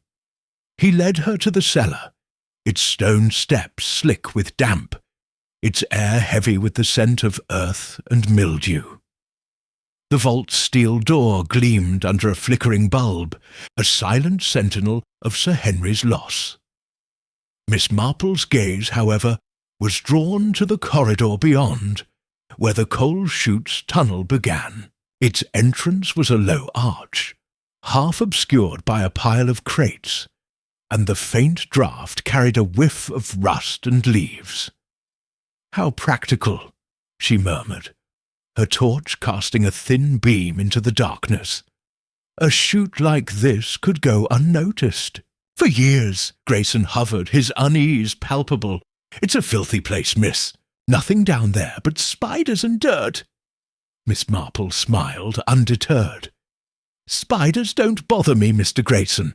I shan't be long." She stepped into the tunnel, her torch revealing a narrow passage lined with crumbling brick. The floor was uneven, strewn with coal dust and pebbles, and the air grew colder as she moved deeper. Her steps were cautious, her eyes scanning for signs of disturbance. Halfway along, she paused, her torch catching a faint scrape on the wall, as if something heavy had brushed against it. "Now, what have we here?" she whispered, her magnifying glass confirming the mark was fresh, the brick's moss scraped away. Further on, the tunnel widened slightly, and Miss Marple's torch fell on a wooden panel, its edges flush with the wall, but betraying a hairline crack. She tapped it with her umbrella, the sound hollow, unlike the solid thud of the surrounding brick. Her heart quickened, though her face remained serene. She recalled a smuggling case in her youth, where a false wall in a cellar had hidden a cache of stolen watches revealed by a single loose nail. "People," she murmured, "are never as clever as they think." The panel was heavy, its hinges concealed, but Miss Marple's persistence paid off. With a gentle push, it swung inward, revealing a shallow recess. Inside, wrapped in oilcloth, were 9 gold ingots, their surfaces gleaming faintly in the torchlight, each stamped with Sir Henry's mark. Miss Marple's lips curved in a quiet smile, her suspicions confirmed. The gold had never left the hall, hidden in plain sight, a bold move that relied on the chute's obscurity. She examined the oilcloth, noting its clean edges, no algae, no mud, unlike the pond's sack. "A different hand, perhaps," she mused, "or a different plan." She closed the panel and retraced her steps, her mind racing. The chute's false wall was a masterstroke, but it raised questions. Who had built it, and when? Reed, with his brief tenure, seemed unlikely. Such craftsmanship took time. She thought of Lucy Tanner, her locked trunk and guarded manner, and Mr. Ellis, whose parcel and burning rubbish hinted at secrets. The footsteps Reed heard in the cellar, the creak Mrs. Brent noted. Could they point to Ellis or another? Miss Marple recalled a burglary in St. Mary Mead, where a stolen candlestick had been hidden in a chimney, its thief betrayed by a smudge of soot. Small traces, she knew, could unravel great crimes. Back in the cellar, she found Grayson waiting, his eyes wide as she emerged. "Anything, miss?" he asked, his voice tight. "Oh, just dust and shadows," Miss Marple said, her tone light. "But I think Inspector Dawes should see the chute. It's more interesting than it seems." Grayson nodded, clearly relieved, and Miss Marple made her way to the village, her steps brisk despite the cold. At the police station, she found Dawes, his face a storm cloud as he recounted Reed's stubborn denials. "He's lying through his teeth," Dawes growled, tossing a file on his desk. "Says he never touched the gold, never saw the pond. That key in his pocket. It's for a cheap lockbox, not a vault. Claims it's for his mother's keepsakes, but I don't buy it." Miss Marple settled on a chair, her reticule in her lap.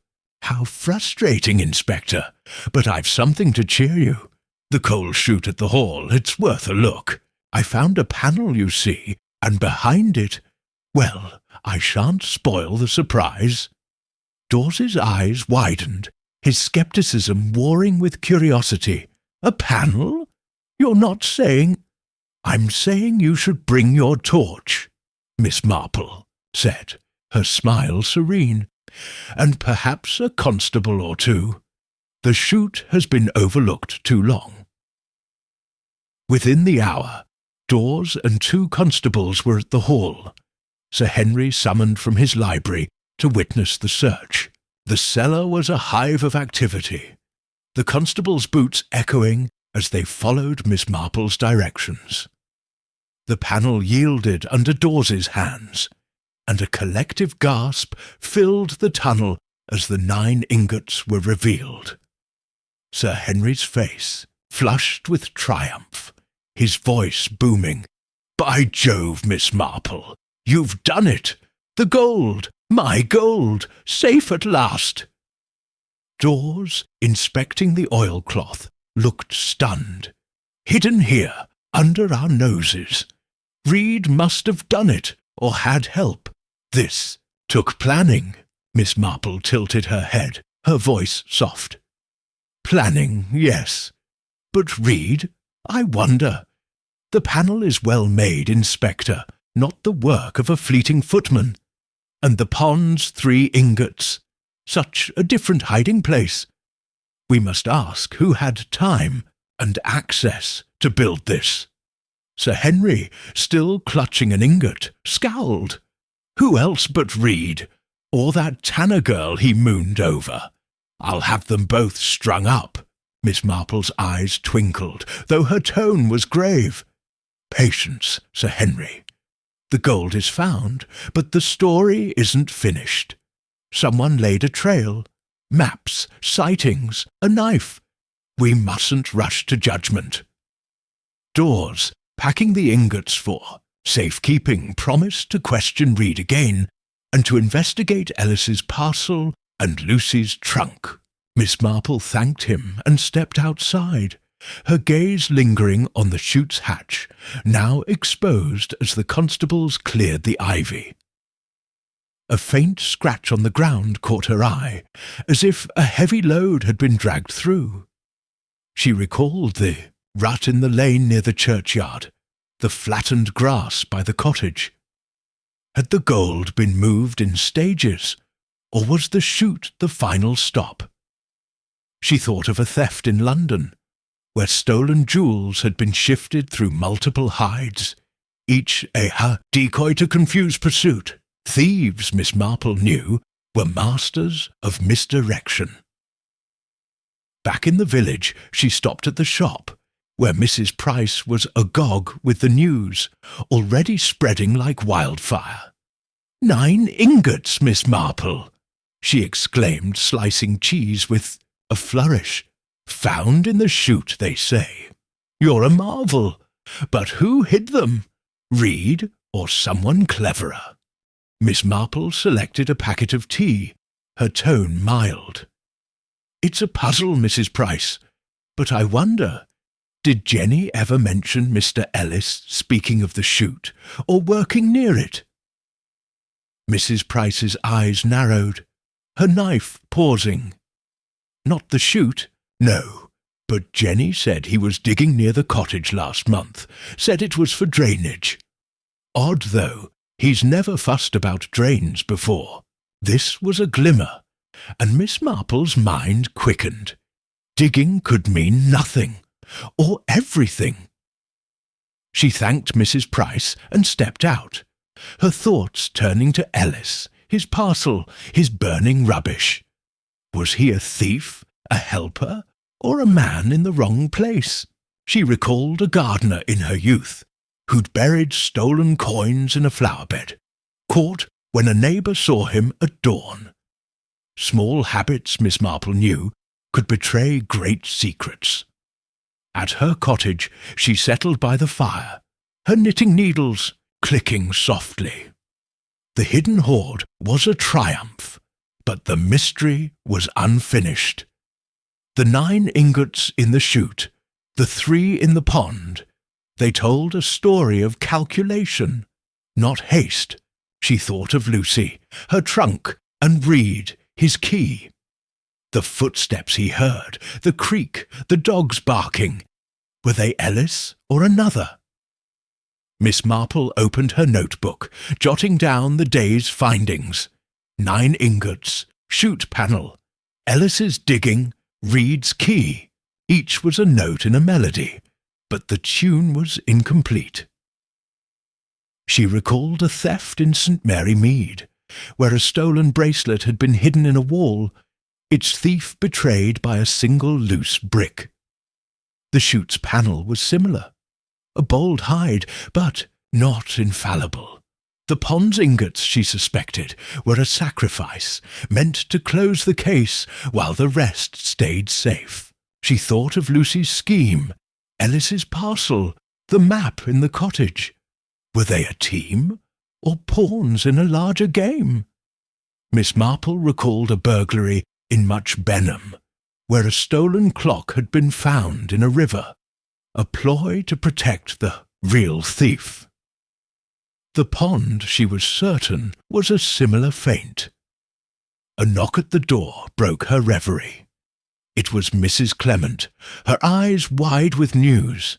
"Jane, they're saying Dawes found a scrap of oilcloth in Reed's lockbox, like the one in the chute. He's furious, thinks Reed's still lying.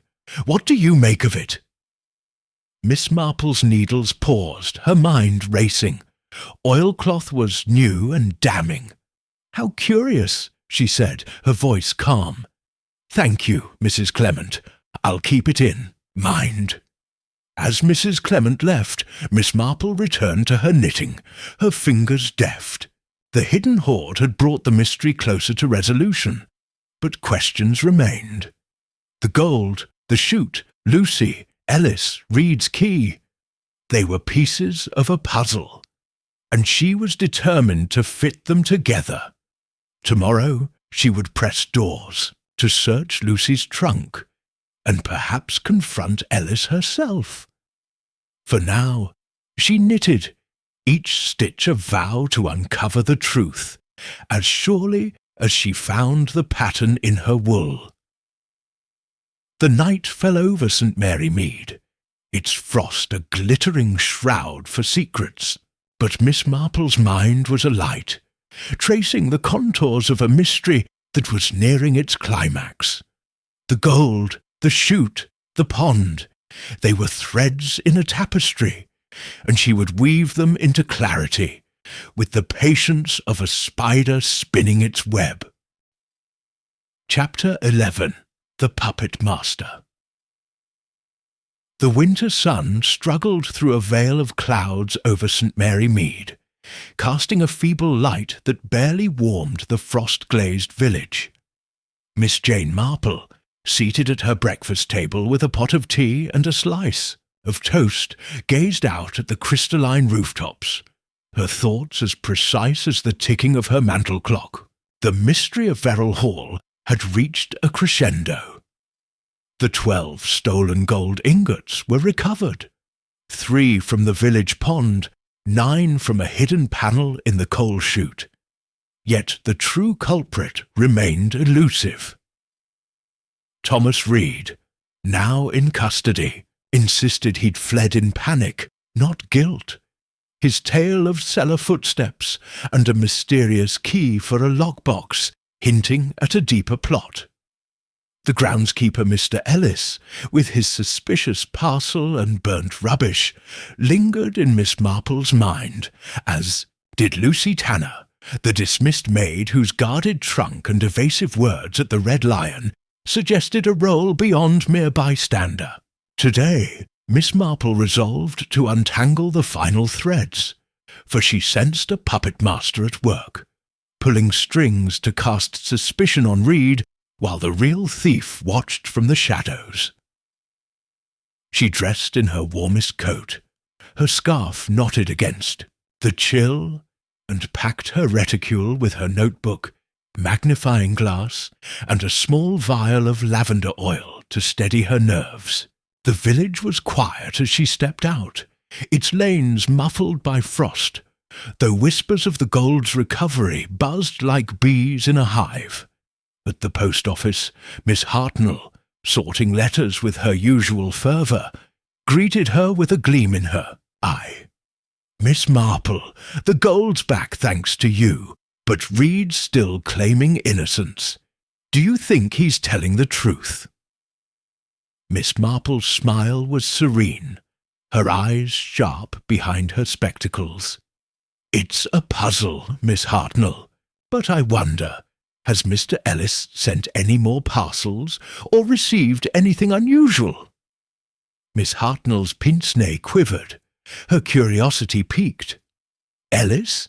Not since that heavy one to Danemouth, though he did collect a letter last week, no return. Address. Looked nervous, he did, like he expected bad news." This was a glimmer, and Miss Marple tucked it away. A letter without a sender suggested secrecy, perhaps tied to the London post-box Lucy Tanner had used. She thanked Miss Hartnell and made her way to the police station, where Inspector Dawes was sifting through reports, his face etched with the strain of a case that refused to close. The scrap of oilcloth found in Reed's lockbox, matching the chute's wrapping, had deepened his conviction of Reed's guilt. But Miss Marple was sceptical. The oilcloth, like the pond's map and the knife, felt planted, a prop in a carefully staged drama. "Inspector," she said, settling on a chair with her reticule in her lap, "you've done splendidly with the gold, but I'm troubled by the oilcloth. It's too neat, don't you think? As if someone wanted Reed to look guilty." Dawes rubbed his temples, his voice weary. "Neat or not, it's evidence, Miss Marple. Reed's got no alibi, and that key, his lockbox, held his mother's locket, he says. But why carry the key, if he's innocent? I'm sending men to Danemouth today, to search Lucy Tanner's trunk. If she's hiding gold or papers, we'll find them." Miss Marple tilted her head, her tone gentle. "A wise move, but I wonder, have you spoken to Mr. Ellis about his letter, or the digging near the cottage? Small things, Inspector, can lead to great truths." Dawes frowned, caught off guard. "Ellis again. I've got him down for questioning tomorrow. The man's a mouse, hardly a master thief. You think he's mixed up in this?" "I think," Miss Marple said, her eyes twinkling, "that someone has been very clever, using Reed as a scapegoat. The pond, the oilcloth, the sightings, all distractions. We must look at those who stayed, not those who ran." Dawes promised to press Ellis, though his focus was on Lucy's trunk. Miss Marple left him to his work and walked to Veril Hall, her umbrella tapping the icy path. The estate was sombre, its lawns brittle with frost, its air heavy with the aftermath of scandal. She requested a word with Sir Henry, who received her in the library, his face a storm of relief and lingering fury. "Miss Marple," he growled, pouring a brandy despite the hour, "you've saved my fortune, but I want the thief's head. Reed's lying, I know it. Who else could have done it?" Miss Marple settled in a leather chair, her pamphlet a prop for civility. "It's a vexing case, Sir Henry, but I'm curious about your staff.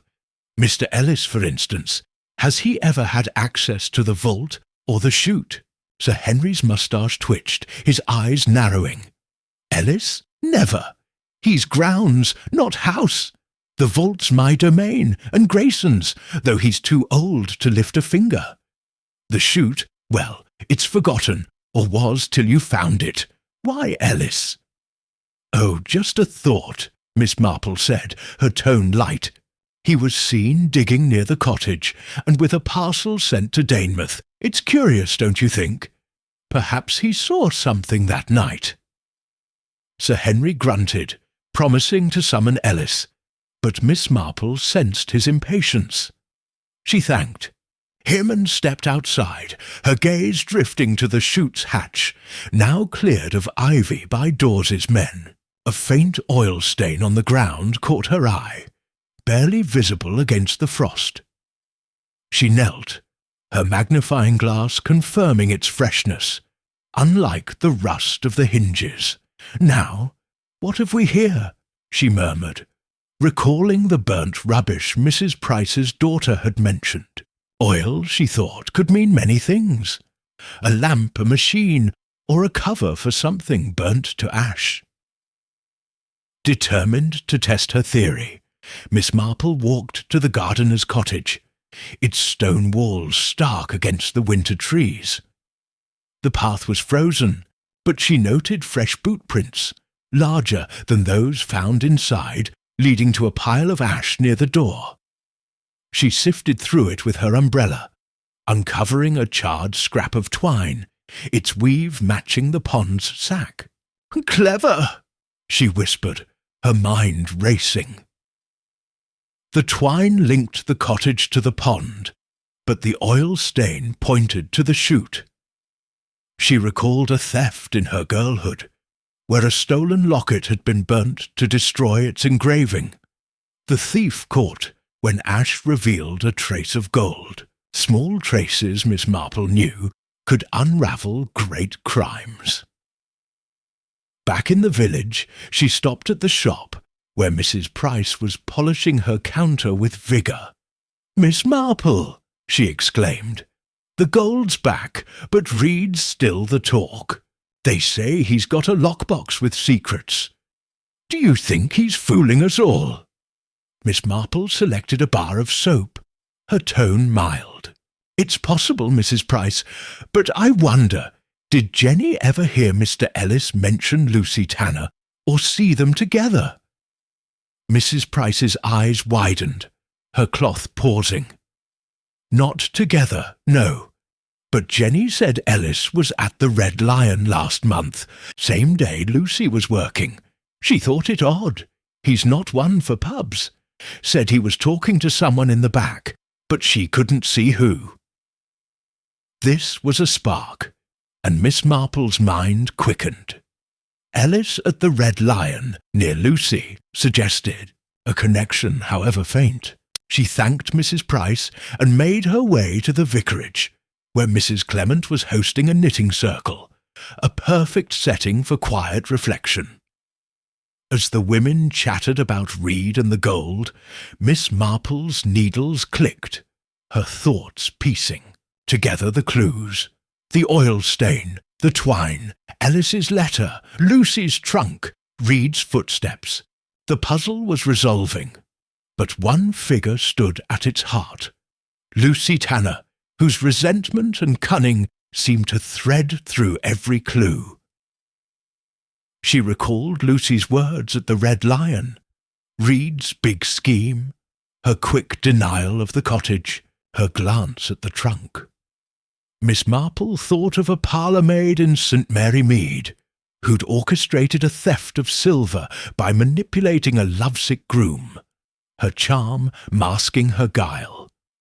Lucy, she suspected, was the puppet master, using Reed's affection to make him a scapegoat while she planned the theft. The pond's ingots were her decoy, the chute's panel her true hide, and Ellis, perhaps, her unwitting ally, or a coerced one. Determined to confirm this, Miss Marple slipped out of the vicarage and phoned Dawes from the village call-box, her voice calm but urgent. "Inspector, have you searched Lucy's trunk? I believe it holds the key, not gold, but proof. And please question Mr. Ellis about his letter and the Red Lion. Time is short." Dawes, surprised by her insistence, promised to act. By evening, he arrived at Miss Marple's cottage, his face a mix of triumph and disbelief. "You were right, Miss Marple," he said, sinking into a chair. Lucy's trunk had a false bottom. Inside was a vault key, a copy of Sir Henry's, and a letter from Reed begging her to hide it. She broke when we showed it to her, confessed everything. Miss Marple poured tea, her eyes gleaming. "Everything, Inspector? Do tell." Dawes leaned forward, his voice low. "Lucy planned it all. Stole a key before she was sacked, made a copy, and used Reed to get access to the vault. She hid the gold in the chute, built that panel herself. She's handy, learned it from her father, a carpenter. The pond was a trick to make us think Reed had fled with it. She told Reed to run, said it'd clear him, but she meant to frame him. Ellis was a dupe. She paid him to burn evidence, told him it was old rags. The letter he got was her instructions, unsigned." Miss Marple's needles paused, her mind tracing the final pattern. "And Reed's lockbox? The oilcloth? Planted by Lucy," Dawes said. "She slipped it in when she visited him before he ran. Wanted to seal his guilt. Reed's heartbroken. Thought she loved him. Says he heard footsteps that night. Someone moving the gold. It was Lucy, of course." Miss Marple nodded, her thoughts clear as the frost outside. Lucy's resentment had birthed a scheme as bold as it was cruel, using Reed's loyalty and Ellis's greed to mask her tracks. She recalled a theft in London, where a governess had framed a footman for stolen jewels, her plan undone by a single letter. Lucy's letter, hidden in her trunk, was her downfall. "How clever she was," Miss Marple said softly. "But cleverness, Inspector, often trips over its own feet." Dawes rose, his relief palpable. "We're arresting her tonight. Ellis, too, for aiding, though he swears he didn't know. Thanks to you, Miss Marple, the case is closed." Miss Marple smiled, her needles resuming their rhythm. "You're too kind, Inspector. I only saw what was there, human nature with all its flaws." As Dawes left, Miss Marple settled by the fire, her knitting a quiet counterpoint to her thoughts. The puppet master had been unmasked, her strings cut by the weight of her own ambition. She thought of the chute, the pond, the twine, each a thread in Lucy's tapestry, now unravelled. Miss Marple opened her notebook, striking through her final notes: Lucy's key, Ellis's letter, oil stain, twine. The melody was complete, its notes resolved. She recalled a theft in her youth, where a stolen ring had been hidden in a seamstress's box, her guilt revealed by a single thread. Lucy's trunk was similar, its false bottom a confession. Geo and gold, the chute, Reed's fear. They were pieces of a puzzle, now fitted together by patience and observation. Miss Marple thought of a burglary in Much Benham, where a thief's accomplice had turned on him, undone by greed. Lucy's use of Ellis, her betrayal of Reed, followed the same pattern. A knock at the door broke her reverie. It was Mrs. Bantry, her eyes wide with news. "Jane, they've got Lucy Tanner. She's confessed, says it was all her. You're a wonder. How did you know?" Miss Marple's needles paused, her smile warm. "Oh, Dolly, I only listened and watched. People tell their stories, if you know how to hear them."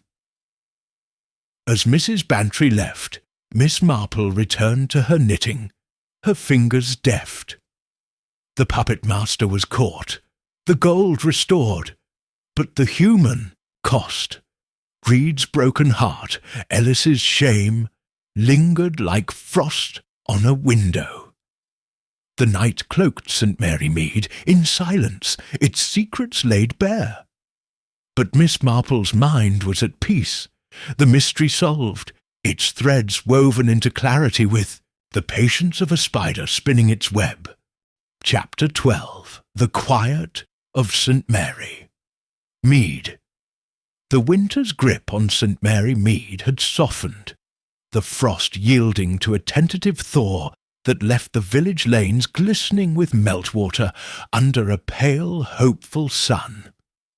Miss Jane Marple sat by her cottage window, her knitting needles moving with the steady rhythm of a heartbeat, the soft click of bone against wool, a counterpoint to the drip of icicles outside. The mystery of Veril Hall was resolved. 12 gold ingots, stolen from Sir Henry Veril's vault, had been recovered. 3 from the village pond, 9 from a cunningly hidden panel in the coal chute. And the thief, Lucy Tanner, was in custody, her confession exposing a scheme as bold as it was heartless. Thomas Reed, the footman framed as the culprit, had been cleared, his panicked flight revealed as a reaction to Lucy's manipulation. Mr. Ellis, the groundskeeper, faced charges for burning evidence, though his role was minor, driven by greed rather than guile. Yet for Miss Marple, the case's end was not a triumph, but a quiet reflection, a moment to consider the frailties of human nature that had woven this tangled web. Her parlour was a haven of warmth, the fire crackling softly, the air scented with lavender from a bowl on the mantel. Her knitting, a delicate shawl in pale blue, grew under her fingers, each stitch a meditation on the events that had shaken the village. The gold was back in Sir Henry's vault. Lucy's trial loomed in Danemouth, and Reed, released but broken-hearted, had left St. Mary Mead for a fresh start. His mother's locket, the true contents of his lockbox, his only keepsake. Miss Marple's thoughts, however, lingered on Lucy, whose resentment had birthed a plan so intricate it nearly succeeded. She recalled a governess from her youth, whose bitterness over a slight had led to a theft of linens, her downfall a single careless boast. Lucy's ambition, Miss Marple mused, was her own undoing, a flame that burned too bright. The village, too, was settling back into its rhythms, though the scandal's echoes lingered in the shop, the church, the lanes. Miss Marple rose, her shawl draped over her shoulders, and decided to visit the vicarage, where Mrs. Clement was hosting a tea for the Women's Institute.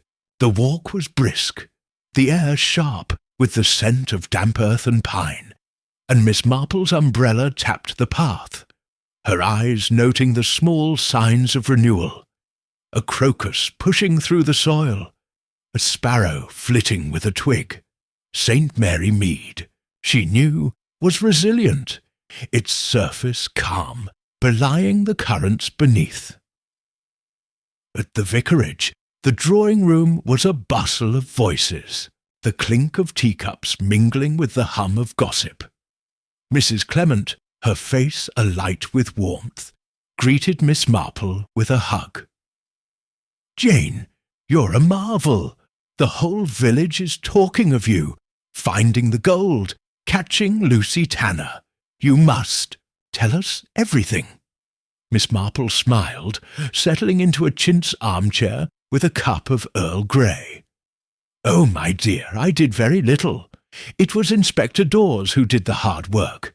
I only noticed things, as one does." The women pressed for details, their eyes wide, and Miss Marple obliged with a carefully edited tale. her voice as gentle as the tea's steam. She spoke of the pond's 3 ingots, a decoy to mislead, the chute's hidden panel, a testament to Lucy's carpentry, and Reed's innocence, a young man ensnared by love. She omitted the oil stain by the chute, the charred twine by the cottage, the letter in Lucy's trunk, details too raw for the knitting circle's ears. Instead, she wove a story of observation, of listening to the village's pulse, letting her audience marvel without burdening them with the case's darker shades. Mrs. Harmon, the baker's wife, leaned forward, her teacup trembling. "But how did you know it was Lucy, Miss Marple? I saw Reed with that sack. I was sure he was the thief." Miss Marple's eyes twinkled, her needles pausing in her lap. "Your sighting was valuable, Mrs. Harmon, but it was too perfect, you. See, a thief doesn't parade his loot under moonlight, not unless he's meant to be seen. Lucy used Reed's affection, made him a shadow to draw our eyes. It's human nature, my dear, greed and love tangled together." Miss Hartnell, her pince-nez glinting, huffed. "And Mr. Ellis burning those rags? I never trusted him with his sly ways. Did he know about the gold?" "Not the gold," Miss Marple said, her tone mild. "Lucy paid him to destroy evidence, twine, cloth, things that might point to her. He thought it harmless, a bit of extra coin. People, you know, often see only what they wish." The women nodded, their chatter turning to Lucy's trial, Sir Henry's temper, the church fate. Miss Marple sipped her tea, her thoughts drifting to the coal chute, its false panel a monument to Lucy's cunning. She recalled a theft in St. Mary Mead, where a stolen bracelet had been hidden in a wall, its thief undone by a single loose stone. Lucy's panel was similar, a secret that whispered its own betrayal. The oil stain, the twine, Ellis's letter. They were the small notes in a larger melody, and Miss Marple had heard them all. As she left the vicarage, the sun was dipping, painting the sky with streaks of rose and gold. She decided to visit Veril Hall, where Sir Henry had invited her to tea, a rare gesture from a man whose pride was as formidable as his fortune. The hall was quieter now, its grandeur restored, though the staff moved with a wariness born of scandal. Sir Henry received her in the drawing-room, its fire roaring, its walls lined with portraits that seemed to watch with approval. "Miss Marple," he said, his voice gruff but warm, "I owe you more than I can say. The gold's safe, my name's clear, and that Tanner girl's behind bars. You're a miracle, madam." Miss Marple's smile was demure, her hands folded over her reticule. "You're too kind, Sir Henry. I only followed the clues, as anyone might. But I do hope you'll be more discerning with your staff in future." Sir Henry's moustache twitched, his eyes glinting. "Damned right I will. No more drifters like Reed, no more light-fingered maids. I've ordered a new vault, too, steel and concrete, no chutes or corners for thieves." Miss Marple nodded, her thoughts on Lucy's key, stolen before her dismissal, a seed of vengeance planted long ago. "A wise precaution," she said. "Gold, you see, tempts even the most cautious. It's best kept close and quiet." Sir Henry offered her a sherry, which she declined, and they spoke of the fate, the weather, the village's return to normalcy. Miss Marple's eyes, however, strayed to the window, where the grounds stretched toward the cottage, its secrets now laid bare. She thought of Ellis, whose greed had made him a pawn, and Reed, whose love had blinded him. Human nature, she mused, was a garden of thorns, beautiful but perilous. As she left the hall, the dusk was gathering, the air sharp with the promise of snow. She paused by the chute's hatch, now boarded shut, its role in the drama ended. A faint scent of oil lingered, a ghost of the theft, and Miss Marple's lips curved in a quiet smile. She recalled a burglary in Much Benham, where a stolen clock had been hidden in a cellar, its thief caught by a single tick heard at midnight. The chute, she knew, had ticked its own confession, its panel a silent witness to Lucy's ambition. Back in the village, she stopped at the shop, where Mrs. Price was closing up, her apron dusted with flour. "Miss Marple," she called, her eyes bright. "You're the talk of the county. Lucy's trial is next week. They say she'll get years. Do you think she'll ever talk? Tell us why she did it." Miss Marple selected a tin of biscuits, her tone mild. "Oh, I think she's said enough, Mrs. Price. Resentment, you know, can grow like a weed. She felt wronged, and gold was her revenge. It's a sad story, really." Mrs. Price nodded, her curiosity unsatisfied, but her respect clear. "You saw it all, didn't you? Every bit, like a picture. We're lucky to have you, Miss Marple."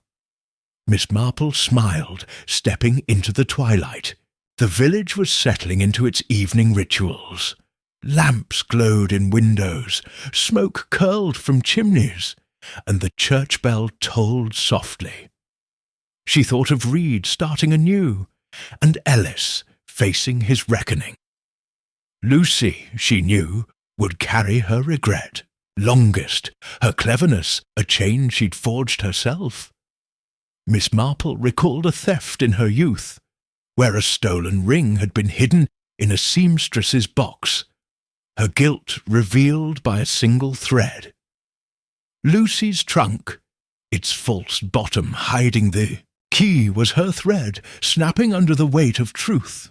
At her cottage, she lit the fire and settled by the window, her knitting in her lap. The shawl was nearly done, its pattern a mirror of the case, complex, delicate, resolved. She opened her notebook, its pages filled with jottings now obsolete. Lucy's trunk, Ellis's twine, Reed's key, chute's oil. She closed it with a sigh, her thoughts turning to the village's quiet. St. Mary Mead was a microcosm, she mused, its dramas small but profound, each revealing the universal dance of greed, love, and betrayal. She recalled a burglary in London, where a stolen painting had been returned by a repentant thief. A ploy to deflect suspicion. Lucy's pond ingots were similar, a sacrifice to close the case, while the chute held the prize. The footsteps Reed heard, the creak, the dogs barking, they were Lucy's, moving the gold in the dead of night. Miss Marple thought of a theft in St. Mary Mead, where a stolen necklace had been hidden in a chimney, its thief undone by a smudge of soot. Lucy's oil stain, her burnt twine, were her soot, marking her path. A knock at the door broke her reverie. It was Mrs. Bantry, her coat dusted with snowflakes, her eyes wide with the last scraps of news. "Jane, they've set Lucy's trial for Monday.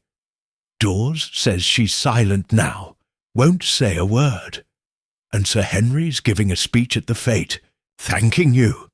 You're a hero, my dear." Miss Marple's needles paused, her smile warm. "Oh, Dolly, I'm no hero. I only listened and watched. The village told the story, as it always does." As Mrs. Bantry left, Miss Marple returned to her knitting, her fingers deft.